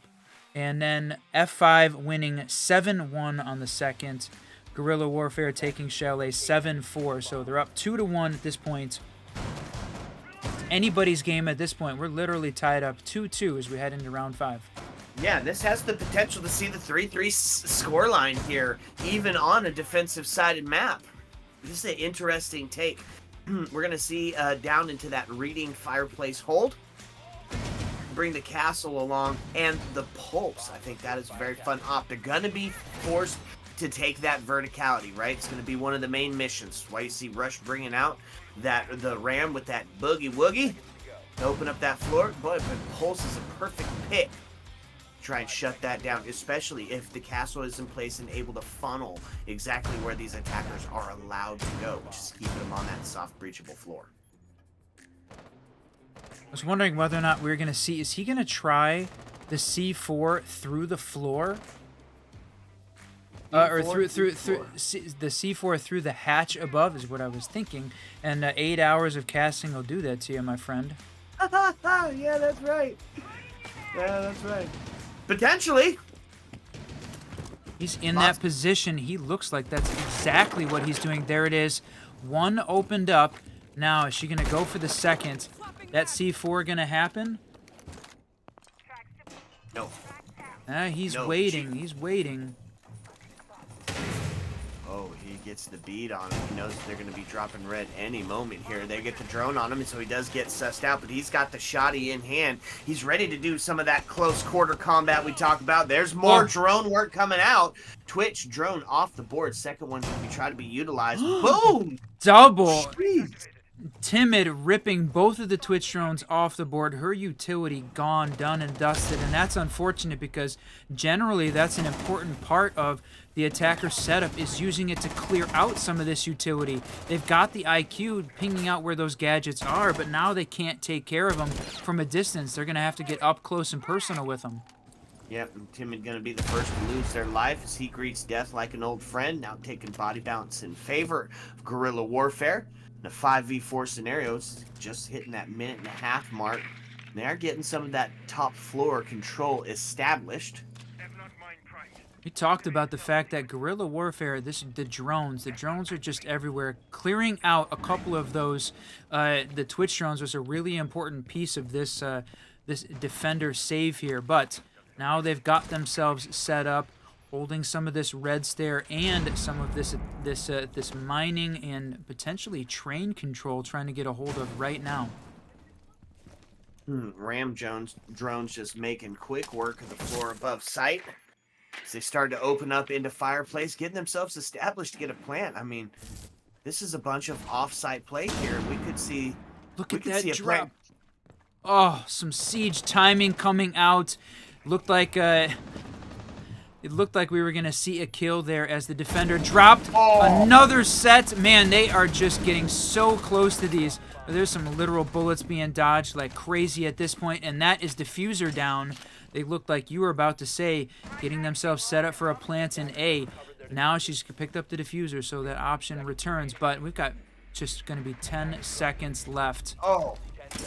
Diffuser going to go down cold again. Yikes, to take a bunch of damage, but able to WASD their way out of there into a 2v1. All of a sudden, this looks winnable, but you got to get the plant down. And there we go. As the cross is set up, this could be the kill here. The cross going to take it. Defender's going to pull it off with another pistol shot. Yeah, I think the other attacker in position there. IQ comes running in at the last second after the damage had been done. Okay. Defenders up by 1. One more to see the standard. That's right. One more to see it. So yeah, 3v2. We saw a couple standard splits on Clubhouse. Oregon definitely not. There was only a 1-5 split there.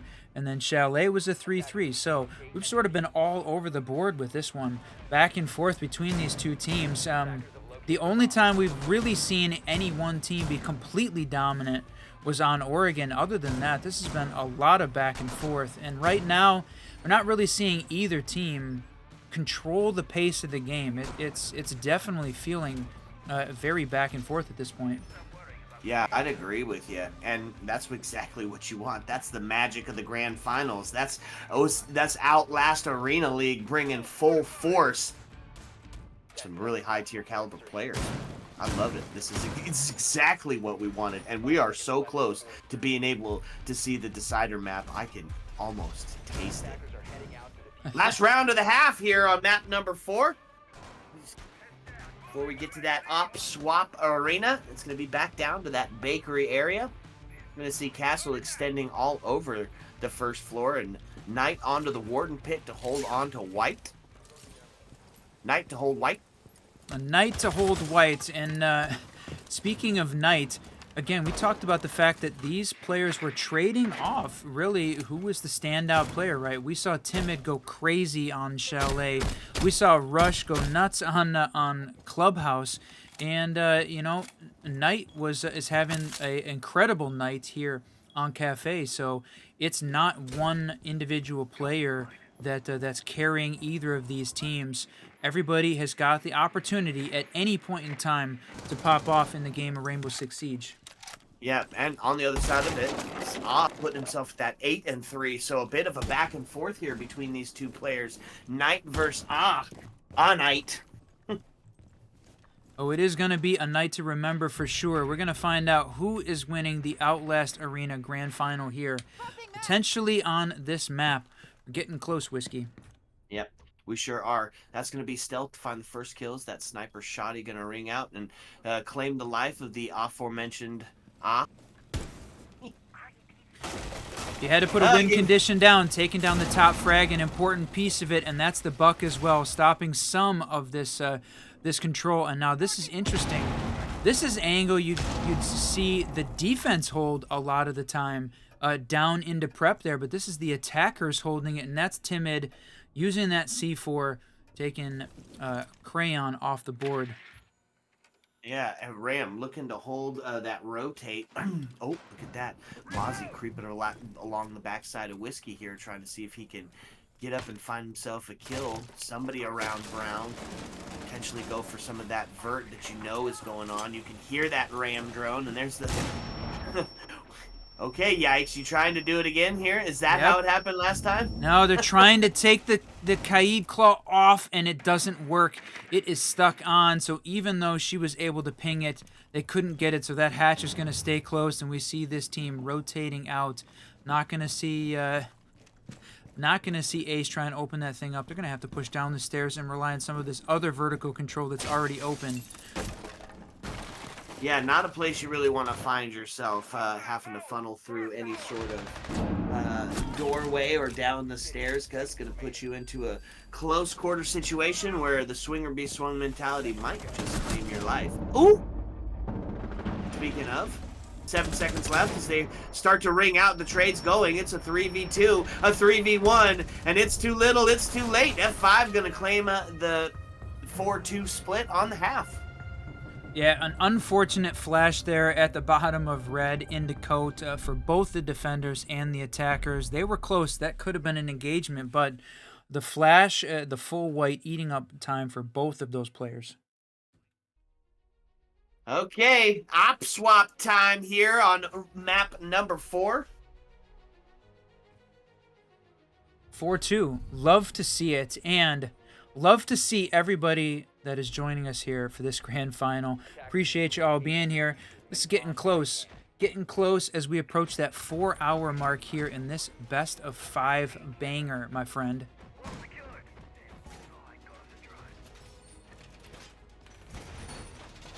So bringing out the Tubarão. Was banned out at least on one of the maps, but saw a lot of play on Chalet, again, having a very big influence on that map. And not brought out by the F5 team on their defensive half, I don't think at all, but making his appearance here as Guerrilla Warfare starts their first defense of KAFE. Rush back on the Mozzie. It's his comfort pick. He feels very comfortable playing that, and going to take a spawn peek out here on Timid, out that window. Yep, waiting until he saw one on, and that's Timid bringing out the shield. So losing the Mozzie early, that would be tough, but he is got the shield up and ready, so we're going to see Rush back off of that spawn peak. No need to push it at this point. It's your first defense, and you don't need to be that aggressive yet. Although, occasionally that causes the attacking team to get thrown off. Reloading! Cover me!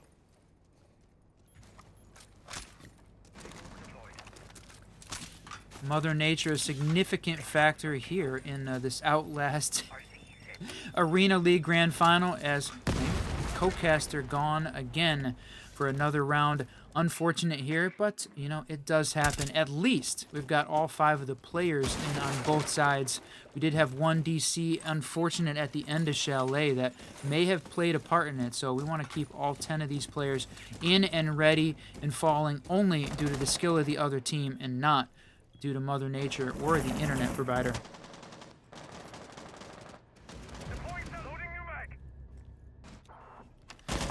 That's the 2-bro coming out, and look, blocking this off again, seeing the drones come out. There's a pair of them here, and quickly taken off the board, trying to hold down this, but it wasn't reinforced. They're able to shoot through it with the good ping there from the drones coming out, even though it was frozen. Gonna take that shot through the very top of the very top of that small piece above the wall there, heading into Cigar.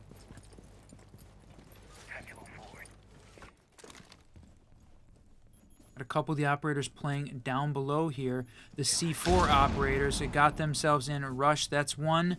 They're going to want to try and take this Monty off the board as well as he pushes his way in. It's feel like it's kind of rare, my friend, to see the Monty on a 3rd floor attack, but here it is. Timid, I think, really enjoying the shield play, whether or not that's what he always enjoyed playing or whether or not that's just what he wants to play now. Seeing Homage playing the Capital upstairs, putting down all of his utility.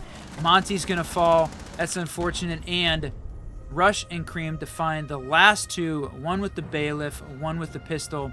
And there it is, finishing off this attacking team as they pushed in. Thought we were going to see Monty get the plant down. Good coverage from Capital from the skylight, but they are both going to fall at the inopportune time.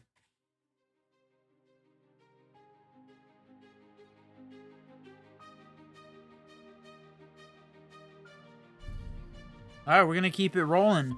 Still down 1 caster potentially. So what we aren't down, though, all of these team members in Guerrilla Warfare 3-4 as we head into round 8, trying to get themselves tied up, right?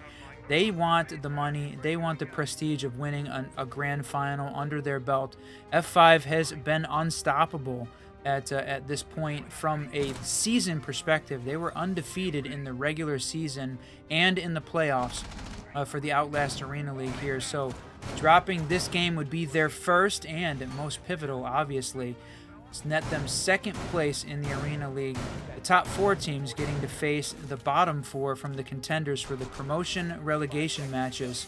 Speaking of those matches, we're getting close to the start of Outlast Classic Series.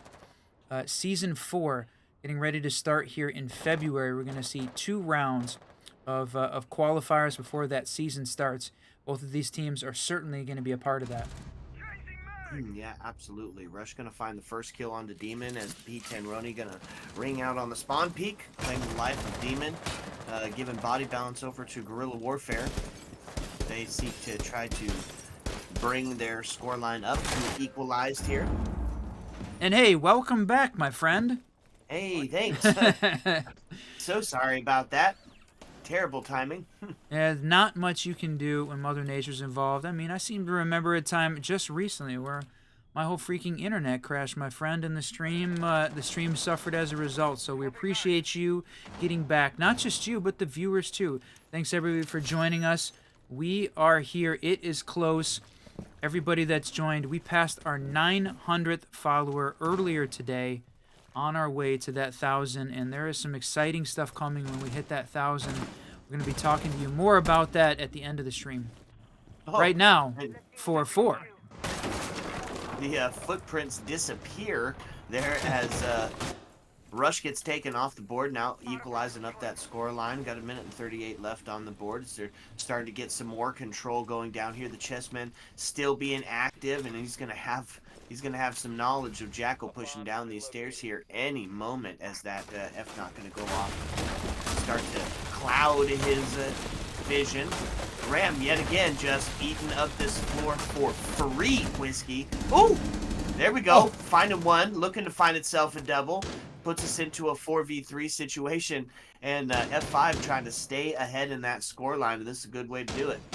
Nano noping his way right out of there. Was close to getting taken out along with that Jaeger. Gonna take a couple shots, but he's holding on to these red stairs, trying to find somebody slipping and sleeping, and it is gonna happen. Oh. Nano, what a shot there. They didn't realize that he hadn't rotated all the way back down to sight. Gonna even this score line up body balance-wise at 3-3.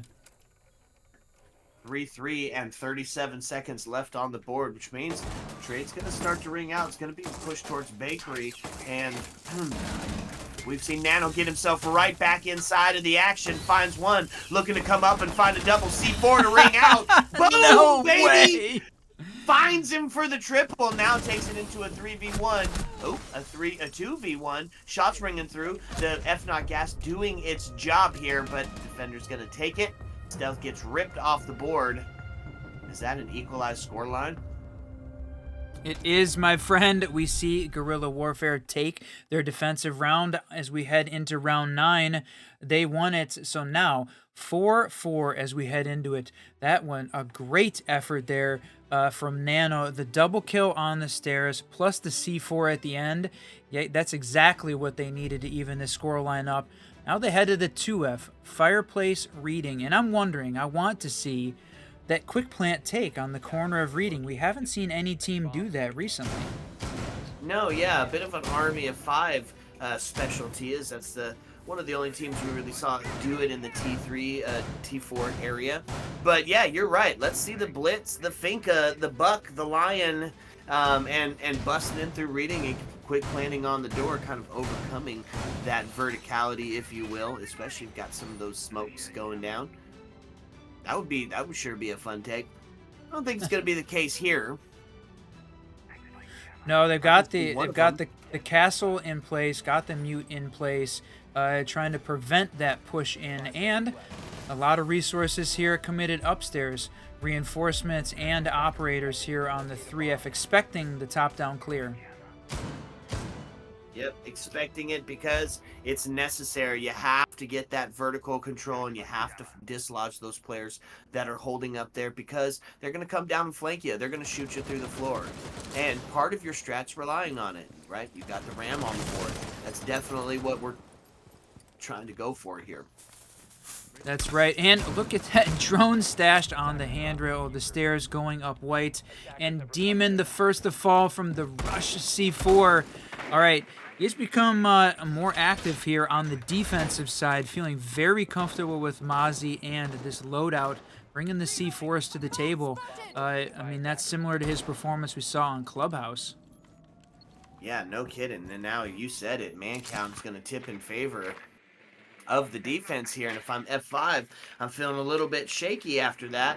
That's your hard breach gone off the board, which means you're going to have to rely on, well, I mean, there isn't anything else you can do to get any sort of hatch opened up, or potentially opening up any of those walls from white, from red.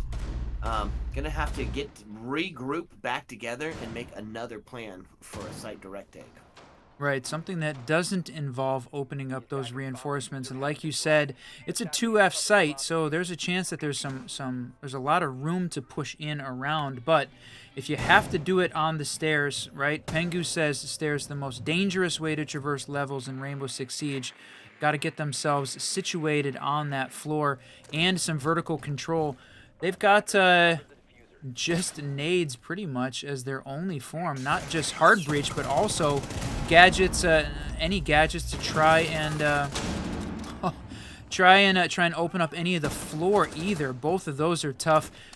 That's mute going down. He's going to be unrecoverable, I think. Here we go, going to clean him up finally. So it's a 3v4 as Homage cleans up Nano. Yep.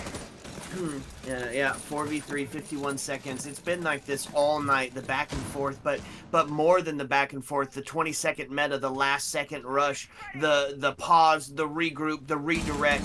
I mean, it's adaptation after adaptation after adaptation, and we're going to see it yet again here as the attacking team going to need to find something. No! Oh, no! Jeez!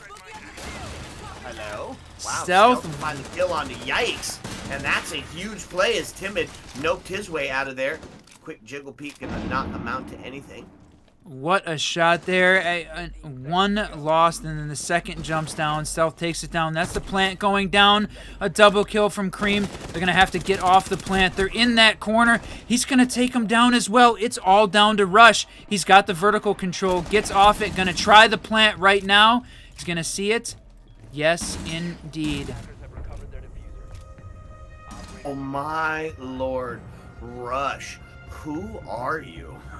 Look at all this vertical space that was opened up. You saw the floorboards just scattering the room from the Ram Boogie coming in and just clearing out at the top there. So now we're going to see that timeout taken by F5. Good call. We saw this exactly on the last map. You lose 3. Time to take it, right? They have not won an attack round yet. They got their 4 on their defensive side of the map. So here it is. What's the win conditions, my friend?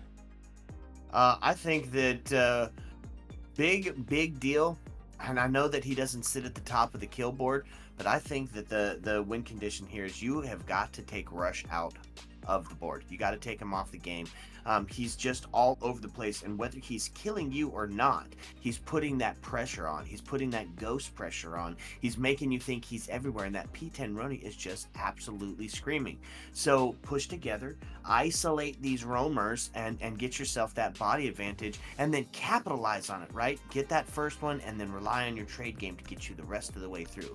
Win conditions, Whiskey, got to take Rush off the board, and then buddy system trade out for the end here. It's one away from a match point for Guerrilla Warfare, and not just a match point, series point, grand finale point. That's right, taking the entire season that point if Guerrilla Warfare can find a 2 more round win. So for sure, this is F5 Esports time to shine. And if you're a Guerrilla Warfare fan, you're looking to shut them down. Starting here on the 3rd floor of KAFE upstairs, gonna hold it down and Rush back on that Mozzie and being speedily devastating all over the board. Look at him just running around downstairs. See the rest of this team getting themselves set up. He's getting those pests out quick, shut down some of this drone work. And I think that's a piece of it, right? We saw Guerrilla Warfare using their drone economy very well, and don't feel like we've seen that same level from F5. They don't seem like they're taking advantage of this this intel meta, and it's hurting them a little bit. So that's one thing I would like to see win conditions wise. Get the intel. I want to see more pings coming out from this team, and I like seeing Stealth out on the Brava. If you can't win on your drones, let's steal some of theirs. Plus with the Mozzie, it's hack off time, my friend. That's right. I love it. Back and forth. The drone for drone for drone. I'm here for it. Special highlight, 4 C4s on the board. Definitely going to be trying to get some of those early kills. Oh, he's talking about early kills. Taken off the board. That's the frag leader gone. And the Tubero quick to fall next. It is going to be Nano. And we're looking at that timeout buff in full effect here as body balance is tipped heavily in favor of F5. I think that was a little bit as well of Guerrilla Warfare trying to play the mental game. That was a run out from Kaid and Demon claiming his life. So, yeah, you can try and push us, but it is not going to deter us. I think that was a little too aggressive from Guerrilla Warfare, but I can see it. They wanted to put some of the final nail in the coffin here early, and the C4 from Rush comes out. He's going to be quickly traded, That though. is the greatest That was huge. moment And in my life, you're kidding bro. me. That plant is going down right now. Eject the base gameplay. They are going quick. Valkyrie here playing the white stairs, but she's stuck. Oh, yeah. Yep, drone does go out. Fire starting to ring. Takes the shot onto the cocktail area. Not going to find anything there, however. As they... Oh, there it is. Now double kill comes out from Cran. and now into a 1v2 as Demon finds the kill, the triple kill that is. Got to have 7 seconds. Going to be an attacker win. Timeout buff yet again, proving that it's good, that it works. That interesting there, right? We talked about, is that the right time for you to do the run out? I think that was just giving up a little bit for Kaid. No reason to push it like that when you were in that power position, but I think that's the opportunity to chalk the mental of the other team is just really strong when you're a team that's feeling it. And right now, it's where Guerrilla talked about way back on map 1 that it seemed like they really showed up to play on this one. Yep, would agree with you.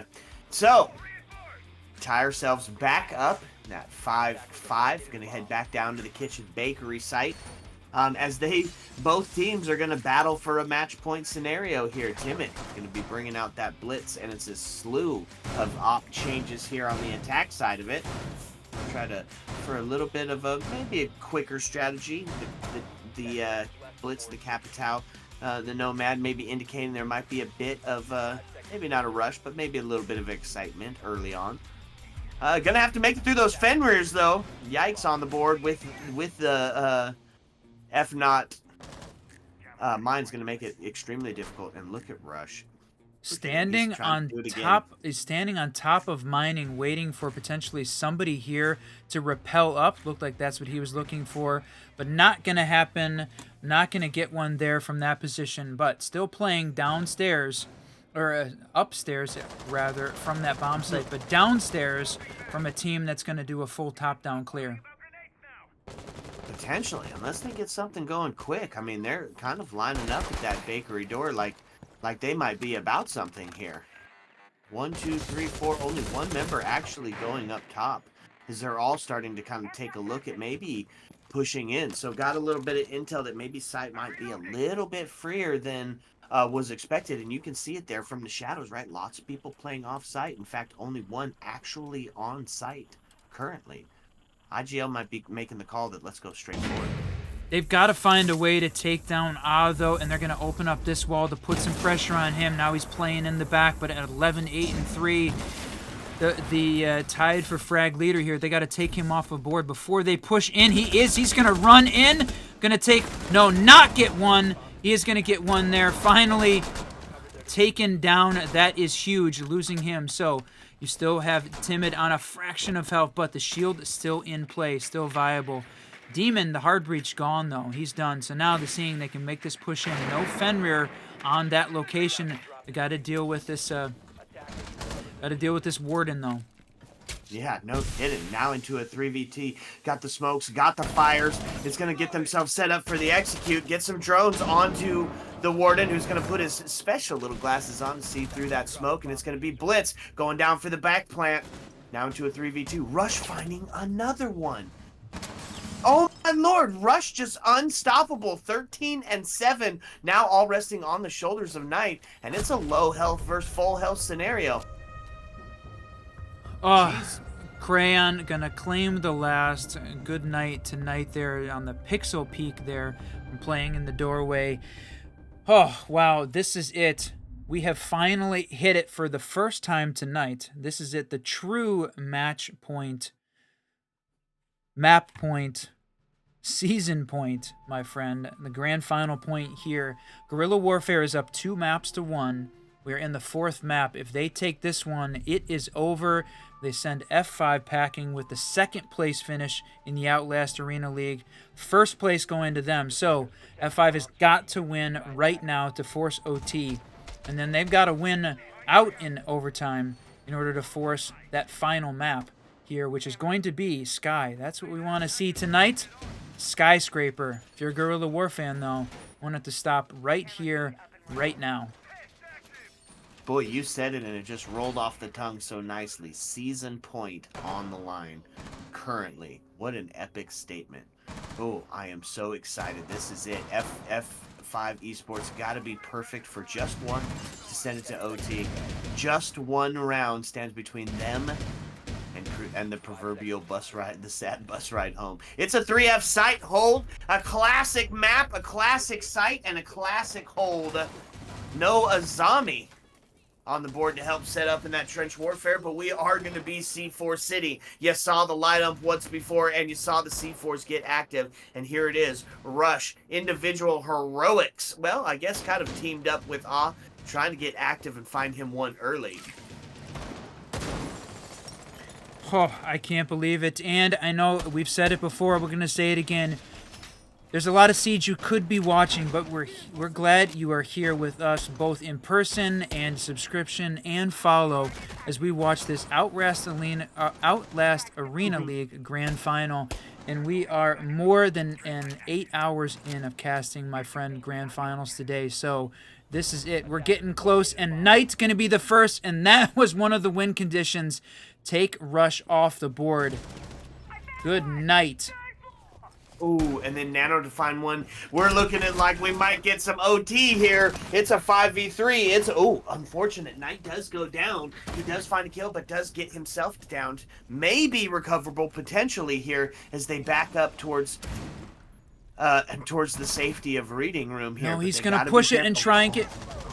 Though they do get the res, they're going to pull it off. And Tubro playing, taking a huge chunk of life off of Stealth as well. So now he's low, Knight low, but it is down to 2.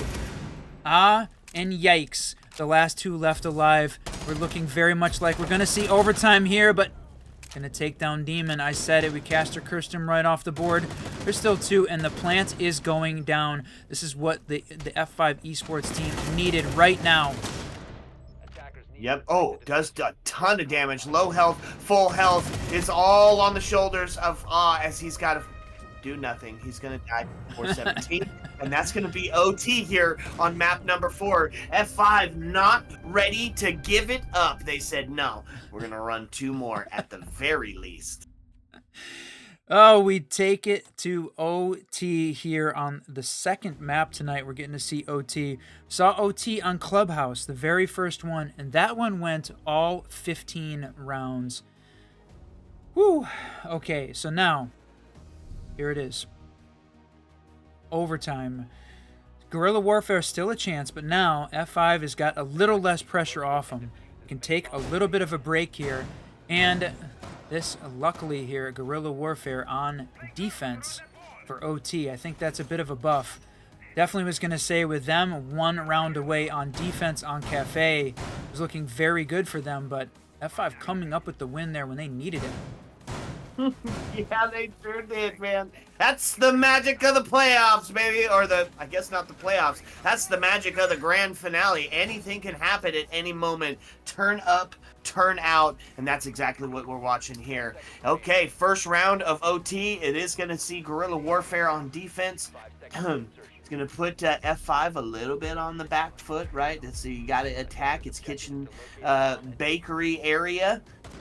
You still got Rush on the Mozzie. The spawn peek going a Knight, not going to bite, not going to take the bite though. Going to shoot where he was. Rush spawn peeking all of these third floor windows, trying to be devastating, putting this pressure on the attacking team, trying to still see if he can find one, but no, going to have to rotate himself down at this point. Yep, that's right. He's going to have to do it the old-fashioned way and wait till they come on in to the building instead. It's one of the things about KAFE. It's one of the tougher maps to get into, just like Skyscraper. I mean, you got a player like Rush who's all over the board, making sure that you can't do that.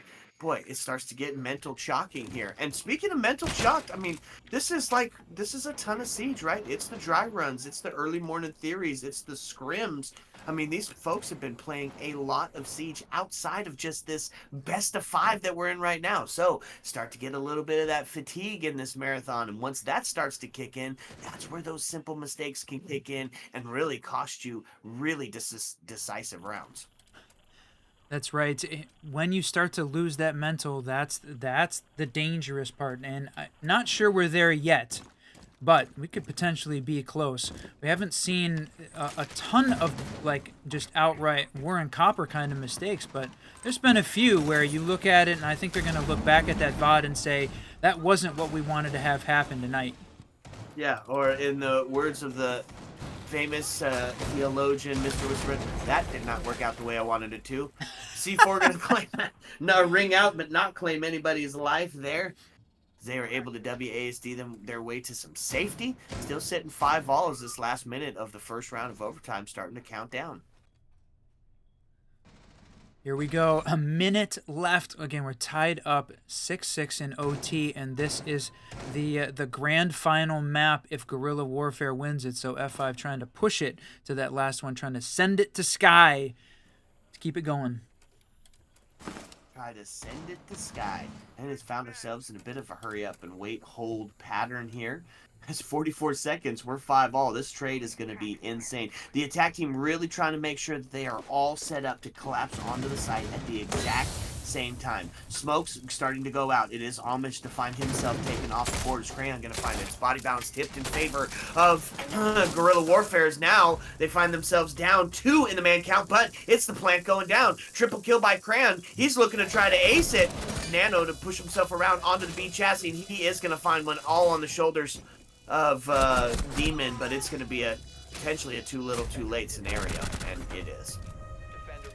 He was able to find that. He got the plant down, but with Nano coming around the corner and refragging so quickly, put him on a 5v1. It was a quick plant, but they didn't need the Guerrilla Warfare team didn't need to push it so hard. So that's another attacking loss there for F5 right at the end. Luckily, they were able to get one on the round to send it to OT. Now they've got to do it again on defense. This is a must-win scenario for F5 to keep their Outlast Arena League Grand Final hopes alive. They lose, they're going home with second place. They win, we're going to round 15 for the second time tonight. Oh my lord. It's all on the line here. Let's talk about this defense as we head up to that 3rd floor location, and they are really going to be trying to set and dictate the pace and the tone of the round. You can tell that because of the slow down nature that we see in the operators that they brought.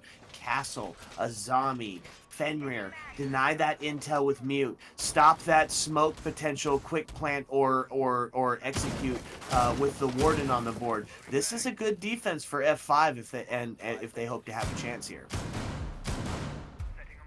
We're going to see the same spawn peaks taking place. No, they're going to play a little bit more conservatively here than we were seeing Rush on the previous round, which I think is a good call right now because they've got to get a little bit of a boost to the mental.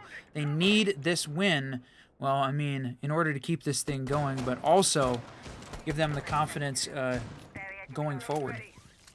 Yep. Okay. So we're going to start to see him get up. Drones doing what they do best here, trying to suss out where exactly these defenders are. We're going to see him set up in the standard places, right? Zombie's starting to hold on to that trench. Floor is trying to get rid of the mute jammer, but I mean, that's in a pretty tough place and got timid on guard, not really allowing these drones to get it. No, it's... Oh, that's unfortunate. That thing is going to go off the moment somebody takes out one of those mute jammers. It is stuck in that position, I think, unless they had an explosive to be able to take it out. But even then, will it? That's a good question. I think eventually that thing's just going to have to blow up. Oh no!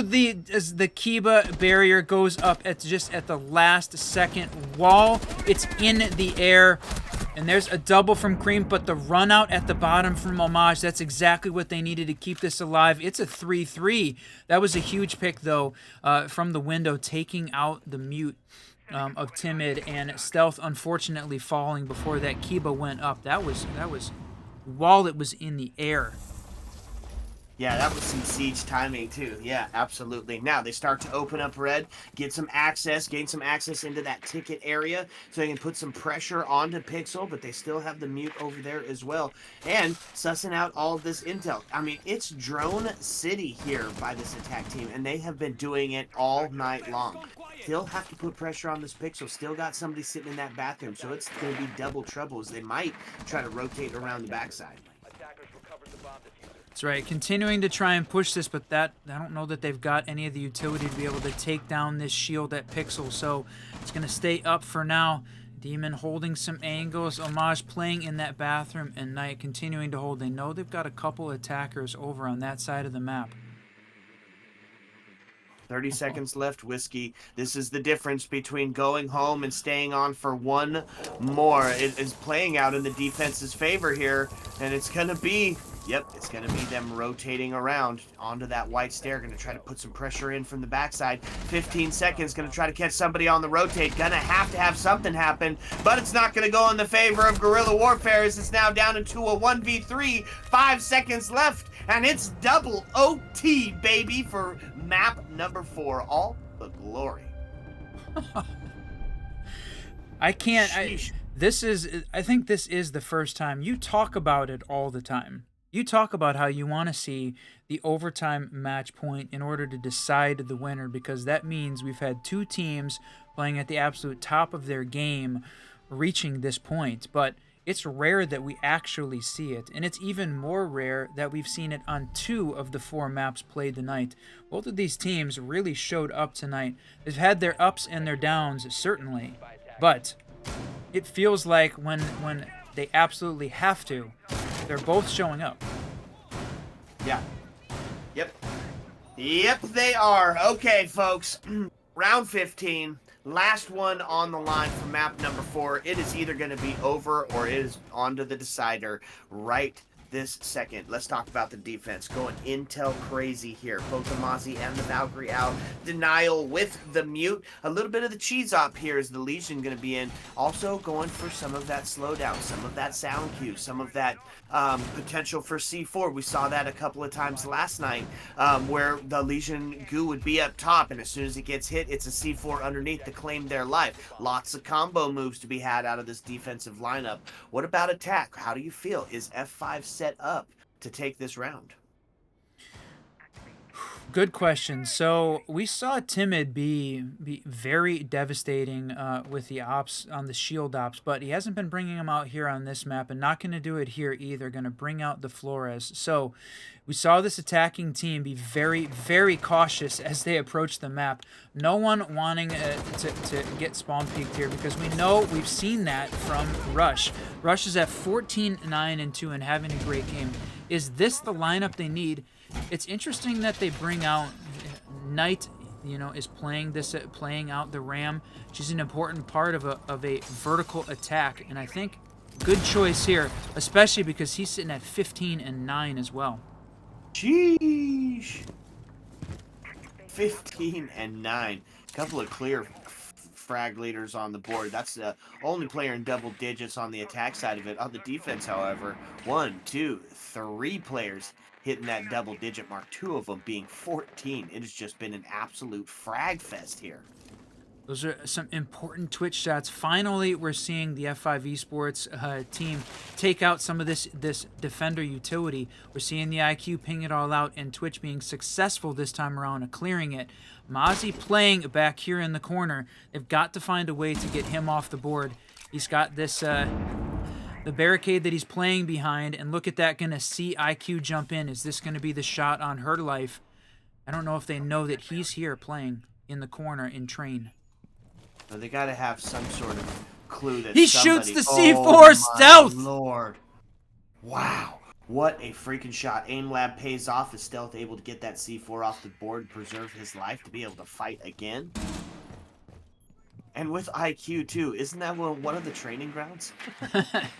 It may be, but we're seeing it again. The Twitch drone clearing off more of this utility. They're finding a way. They've got. Well, it looks like they've got top. Do they have top floor control at this point? No. There's one more defender left. They're approaching. Gonna take out. It's a trade. Nano taking Knight. Homage taking Nano. But that is Knight off the board. 15-5. He's gonna finish out the map at that KD. Yep, so 30 seconds left, Whiskey. All on the line here. They've got some soft pinks going down, and there's going to be some damage, and it's going to go on to IQ. Now into a 4v2. 21 seconds left into a 4v1, and it's looking like it's too little. It's too late. Guerrilla Warfare going to take the grand finals for the Outlast Arena League. Oh my gosh, what a freaking fight. What a freaking fight. It came down to 4. The double overtime, 15 rounds. To see that one fall was unbelievable. What a round from these guys. F5 played a fantastic game, but in the end, Guerrilla Warfare is the team that took it. So it's a grand final, my friend. I think we're going to check and see whether or not we've got an interview lined up for this winning team and talk some more about it just for a few minutes about what we saw go down here tonight. The Outlast Arena League Grand Final is over with Guerrilla Warfare taking it 3 maps to 1. Yep, that's right. So, folks, sit back, relax, because when we come back, we're going to talk about it. Heyo. Let's go.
What's up, and welcome back, fellow Siege spectators and players. If you're just joining us, well, where the heck have you been? You missed an absolute barn burner here. It was a best of 5 that only took 4, and now we get a chance to chit chat about it.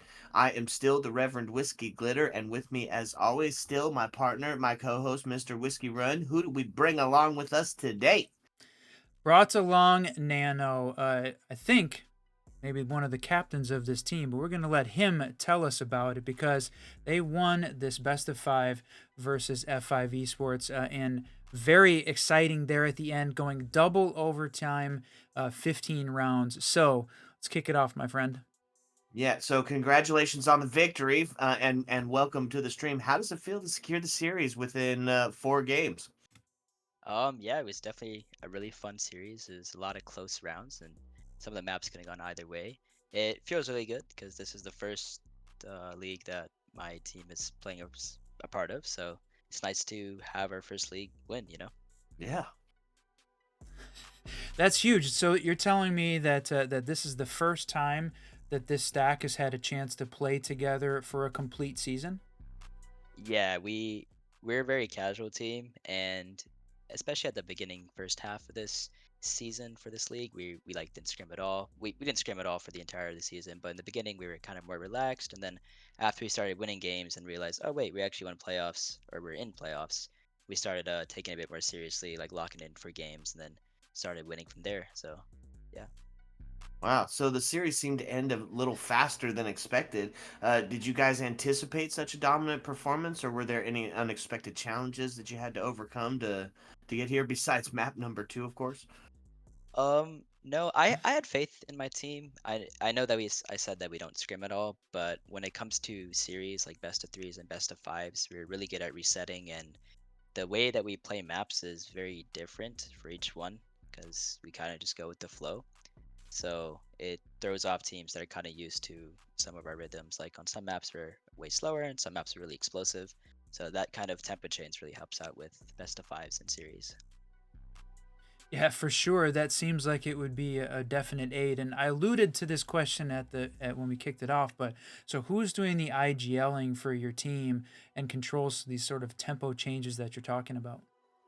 I am the primary IGL, but that being said, anyone on the team, if they see a gap or like some area which, it's not really being heavily defended and they call it out, we can go with that. I'm the one that primarily makes the call, and then someone will say, "Hey, maybe we can do this," and I'll make that call. But it's not just me doing everything, Like we're a team, so whatever they see, they let me know, and then I we go off from there.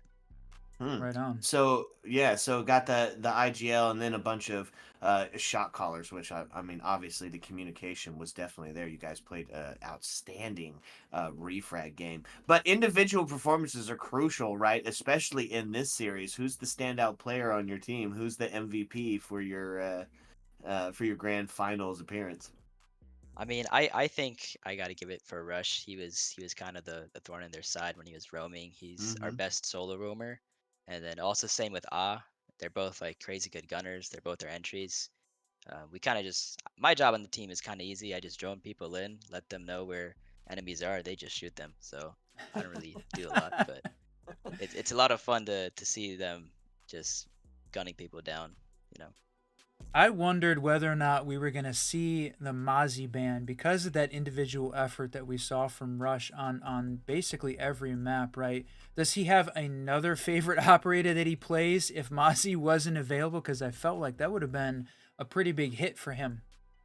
Actually, people always think that, but he does like Mozzie. It's his favorite operator, but he is one of the most flexible people I know when it comes to operator pool. He can play pretty much anything. He just happens to do really well with Mozzie, and when he's in his flow state and he's gunning people down, I'm not gonna say no, don't do that. And we kind of make our strats around where people position and where they play, regardless of the operator that they are. So, sometimes he was playing Solus and roaming, sometimes he was playing Mozzie, some other stuff, but like he's roaming regardless. I don't really care who he plays when he does that if he's getting his frags. Yeah, Yeah, for sure. absolutely.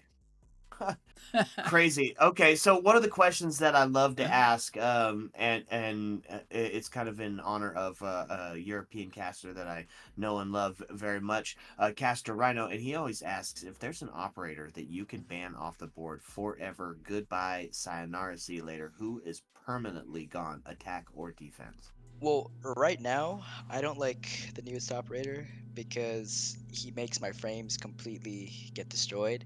I remember there was on Oregon, I was swinging as a Sophia outside of main door. My frames dropped to like 50, and it was like playing like a slideshow. So I don't like that because he literally breaks my game. But aside from him, I think I wouldn't like Fenrir. I don't think I think he has too many gadgets to deploy and use, and it lasts a bit too long. But yeah, so once Tiburon gets fixed and he doesn't, drop my FPSs, my answer would be Fenrir. But for right now, since he quite literally breaks my game, it'd be him. Yeah, broken operator, that's a big piece, and we know we've been dealing with that all season. So everyone's got their collective fingers crossed that we're going to see the servers and the Tuberel fix come in here coming up. So anything else you want to say to the fans? You guys played a great stream, and we had a lot of people watching for let's see, nearly 5 hours at this point. So anything else you want to say to them? Well, for the people that were in the chat supporting us, I want to say thank you. We love all you guys. You guys are a lot of fun. When we go back and watch the VOD, it's always nice to see people support you. And 2F5, I want to say like great game. It was really close, and there was a lot of maps that it could have gone either way. So yeah. Yeah. Well, right on. It was an absolute pleasure having you on to chat about it after such a decisive win. Can't wait to see what you guys are bringing up in the next coming season, in the next coming leagues. We're going to be there to cast it, and we'll be there, of course, rooting you on. Big GGs, my friend. Thank you. Thank you for Yeah, having us. congrats. Okay, folks. Well, we did it. We made it through. It was the second grand final of the evening or of the day for us. And it was just, man, it was every single bit of what you would want in a grand final, Whiskey. It really was. And just to recap it for you, if you're just joining us, it's over and you missed it, but the fun was still here. So we saw, I mean, these maps were crazy.